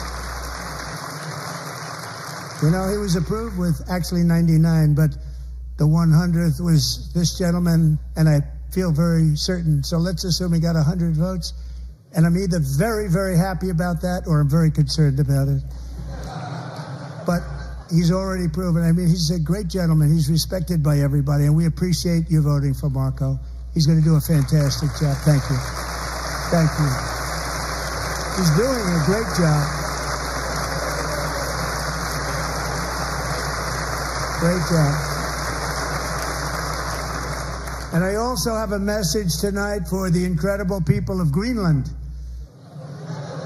We strongly support your right to determine your own future. And if you choose, we welcome you into the United States of America. We need Greenland for national security and even international security, and we're working with everybody involved to try and get it. But we need it really for international world security, and I think we're going to get it. One way or the other, we're going to get it. We will keep you safe. We will make you rich, and together we will take Greenland to heights like you have never thought possible before. It's a very small population, but very, very large piece of land and very, very important for military security. America is once again standing strong against the forces of radical Islamic terrorism. 3.5 years ago, ISIS terrorists killed 13 American service members and countless others in the Abbey Gate bombing during the disastrous and incompetent withdrawal from Afghanistan. Not that they were withdrawing, it was the way they withdrew. Perhaps the most embarrassing moment in the history of our country. Tonight I am pleased to announce that we have just apprehended the top terrorist responsible for that atrocity, and he is right now on his way here to face the swift sword of American justice.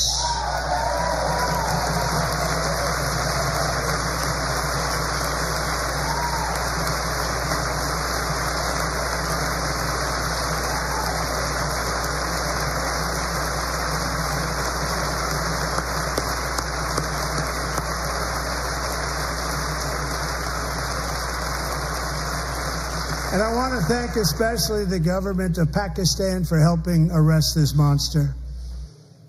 This was a very momentous day for those 13 families who I actually got to know very well, most of them, whose children were murdered, and the many people that were so badly, over 42 people, so badly injured on that fateful day in Afghanistan. What a horrible day. Such incompetence was shown. That when Putin saw what happened, I guess he said, wow, maybe this is my chance. That's how bad it was. Should have never happened. Grossly incompetent people. I spoke to many of the parents and loved ones, and they're all in our hearts tonight. Just spoke to them on the phone. We had a big call. Every one of them called, and everybody was on the line, and They did nothing but cry with happiness. They were very happy, as happy as you can be under those circumstances. Their child, brother, sister, son, daughter was killed for no reason whatsoever. In the Middle East, we're bringing back our hostages from Gaza. In my first term, we achieved one of the most groundbreaking peace agreements in generations, the Abraham Accords.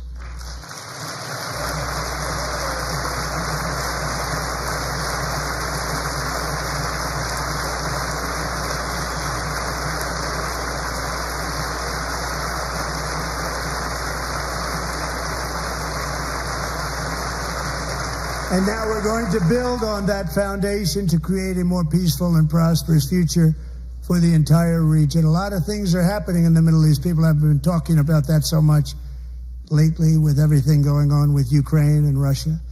But a lot of things are happening in the Middle East. It's a rough neighborhood, actually.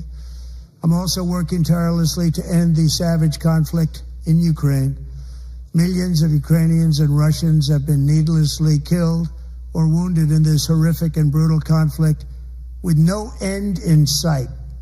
The United States has sent hundreds of billions of dollars to support Ukraine's defense with no security, with no anything.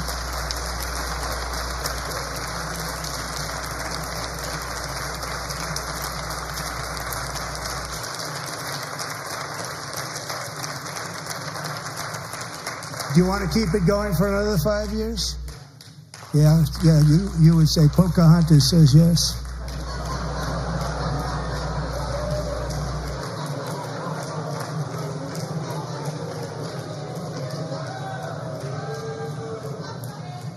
$2,000 people are being killed every single week. More than that. They're Russian young people. They're Ukrainian young people. They're not Americans. But I want it to stop. Meanwhile, Europe has sadly spent more money buying Russian oil and gas than they have spent on defending Ukraine, by far. Think of that. They've spent more buying Russian oil and gas than they have defending. And we've spent perhaps $350 billion, like taking candy from a baby. That's what happened. And they've spent $100 billion. What a difference that is. And we have an ocean separating us, and they don't. But we're getting along very well with them, and lots of good things are happening. Biden has authorized more money in this fight than Europe has spent, by billions and billions of dollars. It's hard to believe that they wouldn't have stopped it and said at some point, come on, let's equalize. You got to be equal to us. But that didn't happen. Earlier today, I received an important letter from President Zelenskyy of Ukraine. The letter reads, Ukraine is ready to come to the negotiating table as soon as possible to bring lasting peace closer. Nobody wants peace more than the Ukrainians, he said. My team and I stand ready to work under President Trump's strong leadership to get a peace that lasts. We do really value how much America has done to help Ukraine maintain its sovereignty and independence. Regarding the agreement on minerals and security, Ukraine is ready to sign it at any time that is convenient for you. I appreciate that he sent this letter, just got it a little while ago.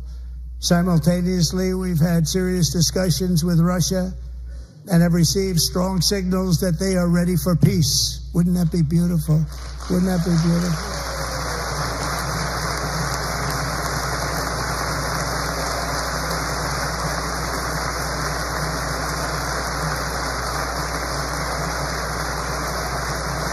Wouldn't that be beautiful?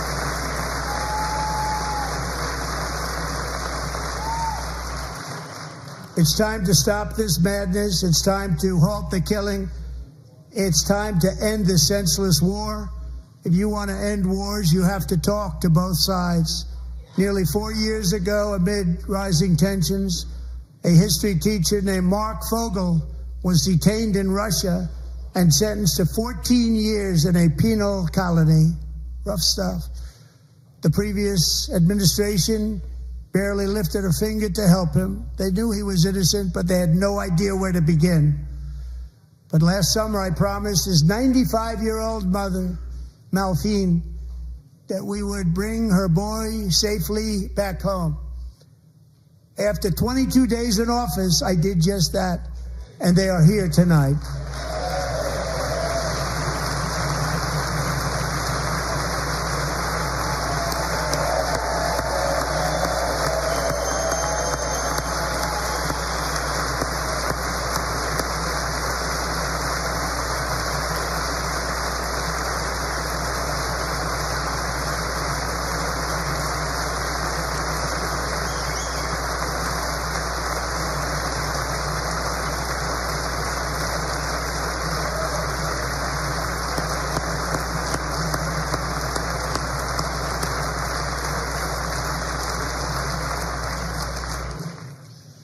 To Mark and his great mom, we are delighted to have you safe and sound and with us. As fate would have it, Mark Fogel was born in a small rural town in Butler, Pennsylvania. Have you heard of it? Where his mother has lived for the past 78 years. I just happened to go there last July 13th for a rally. That was not pleasant. And that is where I met his beautiful mom right before I walked onto that stage. And I told her I would not forget what she said about her son. And I never did I? Never forgot. Less than 10 minutes later, at that same rally, gunfire rang out, and a sick and deranged assassin unloaded 8 bullets from his sniper's perch into a crowd of many thousands of people. My life was saved by a fraction of an inch, but some were not so lucky. Corey Comparator was a firefighter, a veteran, a Christian, a husband, a devoted father, and above all, a protector. When the sound of gunshots pierced the air, it was a horrible sound. Corey knew instantly what it was and what to do. He threw himself on top of his wife and daughters and shielded them from the bullets with his own body. Corey was hit really hard. You know the story from there. He sacrificed his life to save theirs. 2 others, very fine people, were also seriously hit. But thankfully, with the help of 2 great country doctors, we thought they were gone and they were saved. So those doctors had great talent. We're joined by Corey's wife, Helen, who was his high school sweetheart, and their 2 beloved daughters, Allison and Kaylee. Thank you.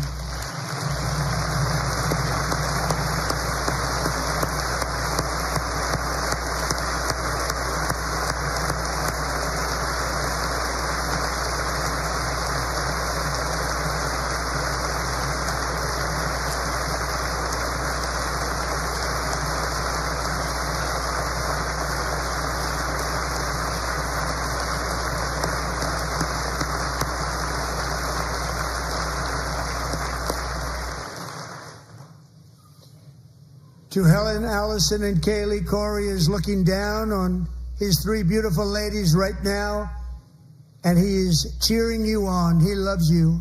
He is cheering you on. Corey was taken from us much too soon, but his destiny was to leave us all with a shining example of the selfless devotion of a true American patriot. It was love like Corey's that built our country, and it's love like Corey's that is going to make our country more majestic than ever before. I believe that my life was saved that day in Butler for a very good reason. I was saved by God to make America great again. I believe that. Thank you. Thank you.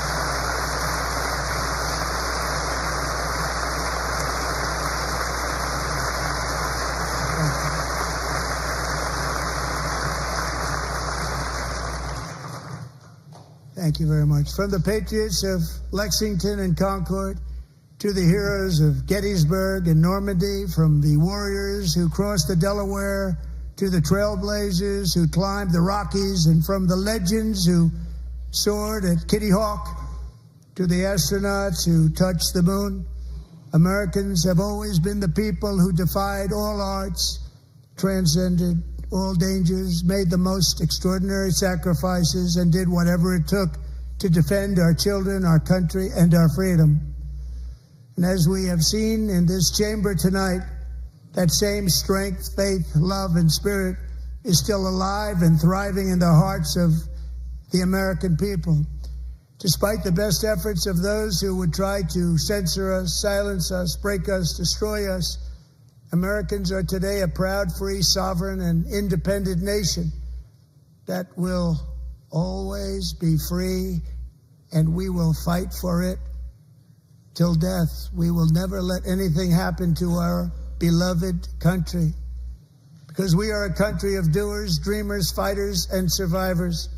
Our ancestors crossed a vast ocean, strode into the unknown wilderness, and carved their fortunes from the rock and soil of a perilous and very dangerous frontier.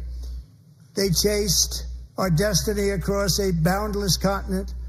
They built the railroads, laid the highways, and graced the world with American marvels like the Empire State Building, the mighty Hoover Dam, and the towering Golden Gate Bridge.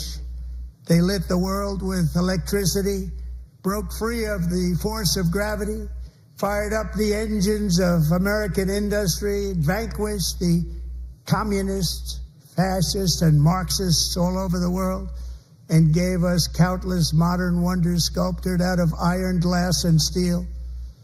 We stand on the shoulders of these pioneers who won and built the modern age. These workers who poured their sweat into the skylines of our cities. These warriors who shed their blood on fields of battle and gave everything they had for our rights and for our freedom. Now it is our time to take up the righteous cause of American liberty. And it is our turn to take America's destiny into our own hands and begin the most thrilling days in the history of our country. This will be our greatest era. With God's help, over the next 4 years, we are going to lead this nation even higher, and we are going to forge the freest, most advanced, most dynamic, and most dominant civilization ever to exist on the face of this earth. We are going to create the highest quality of life, build the safest and wealthiest and healthiest and most vital communities anywhere in the world. We are going to conquer the vast frontiers of science, and we are going to lead humanity into space and plant the American flag on the planet Mars and even far beyond.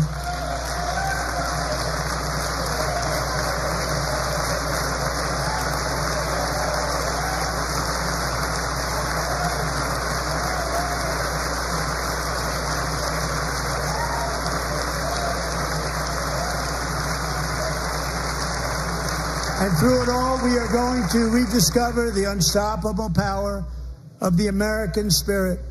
And we are going to renew unlimited promise of the American dream.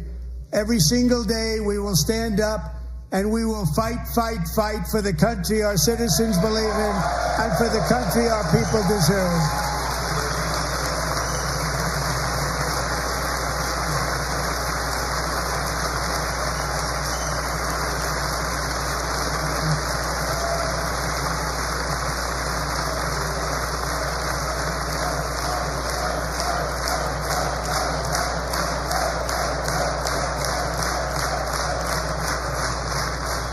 My fellow Americans, get ready for an incredible future, because the golden age of America has only just begun. It will be like nothing that has ever been seen before. Thank you, God bless you, and God bless America.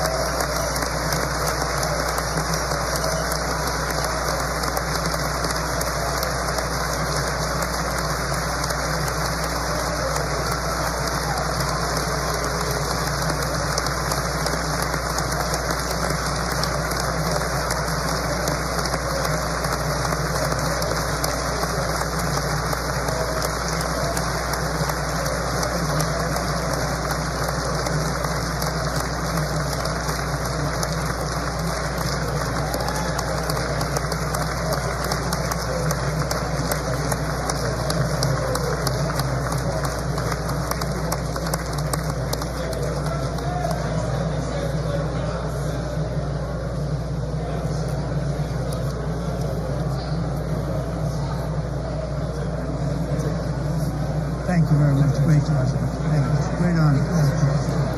Thank you. Thank you. Get this place going, all right?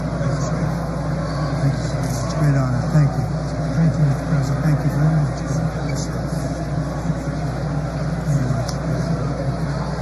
Thank you very much. Appreciate it. Thank you. I see you teaching young people from all over America. Well, I'm trying to. Great guy. Thank you. That's your favorite. Thank you. Thank you. Thank you very much. Appreciate it. Thank you again.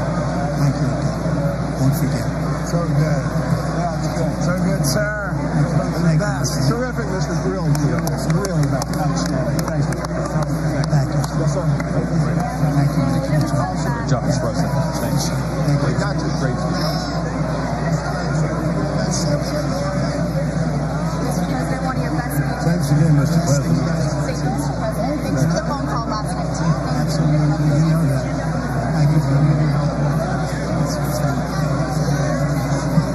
I'll do this. Give me these videos.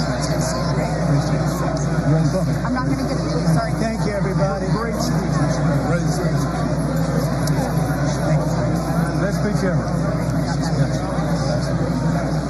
Yes.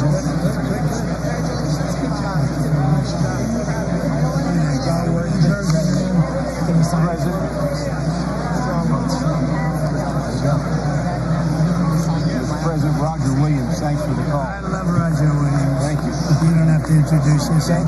Mr. President. I know you better than you do, Roger. Thank you so much. My great baseball. America is... Great job you're doing. America is back. Thank you so much, Welcome Mr. you back in President. Pennsylvania anytime, sir. They stood for... Thank you all. They stood for another country, Matt, outcome. That was phenomenal. It's hard to believe, isn't it? That was fantastic, sir. Thank you very much. Quick selfie. Mr. President. Good job, Mr. President. Great job. Thank you so much. Great speech, sir. Great speech. Yes, sir. See you back in Pennsylvania. Oh, just careful. I want to say absolutely. Oh, good, good. How you doing? All right? Did you get a chance to shake his hand earlier? Tell me get a picture and shake his hand or anything? You're good. Thank you very much. Let's do violence. Thank you, darling. Sir, thank you. I love you. Best speech ever. Yeah, it was so good. Thank you very much. Hey, you rocked it, Mr. President. We're with you. 100%. Crushed. Really good. Congratulations. President. Best speech ever. Thank you. Fantastic. Thank you so much. Mr. President, that was a great speech. That was awesome. It was. Thank you. Great job. Let's go. Get down to that. You get down. Good luck. Yes, sir. Thank you. It's so great. Thank you, everybody. Good job. Thank you for mentioning God used to help us. Thank you, Mr. President. Mr. President. Thank you. Thank you. Great speech. Great speech. Thanks for taking my call. Good luck. Yeah. Thank you, my man. My man. Thank you for staying You strong. really triggered those people. Yeah. Tremendous, Mr. President. Thank you. Somebody did. Thank you so much. Thanks for the beneficial ownership and this week. Oh, yeah. Thanks for mentioning farmers. Well, we love our farmers. Thank you, man. Thank you, Mr. President. You earned this night. Thank you very much. Appreciate it. We're tired. Thank you, man. Proud of you. Thank you, Mr. President. Thank you so much. Thank you. Great again, brother. Thank you. Beautiful speech here. I did indeed. You better believe it. Very well done, sir. Very well President, home run. Thank you very much. You killed it. Thank you very much. Mr. President. Thank you, everybody. You did great. Thank you. Good job. Thank you. Great to see you. Slam dunk. You're doing good. Thank you, sir. You did amazing, per usual. Thank you. I'll see you. Thank you. Yes, sir. Thank you. Thank you. Love you, Mr. President. Yes. Thank you, everybody. Look at this beautiful city. New congressman from Eastern Washington. We've never met. Oh, that's Bob Gardner. good. I was one of Mike Leach's best friends. Oh, He thinks very highly Mike of you. he was terrific. He was a great guy. Great What a speech. coach. Great. Thank you. Thank you very much. President, you did a great job. Yeah, thank you. Home run, Mr. President. Home run. That was a good one. President, good job. Thank you very much. Looking good. Look at him. I need to talk to you about some buildings, some public buildings. You let me know. I will. Yes, sir. Mr. President.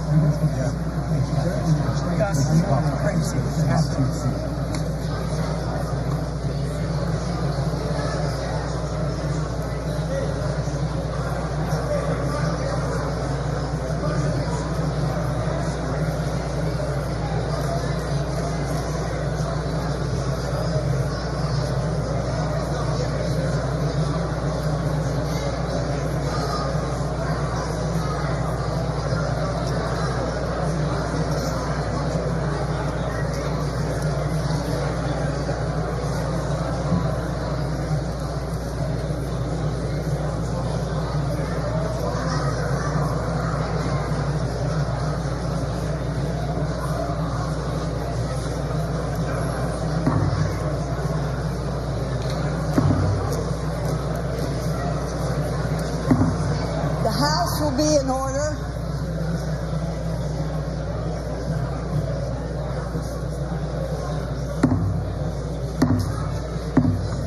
The House will be in order. For what purpose does the gentleman from Louisiana seek recognition? Speaker, I move that the message of the President referred to the committee of the whole House on the State of the Union and ordered printed. Without objection.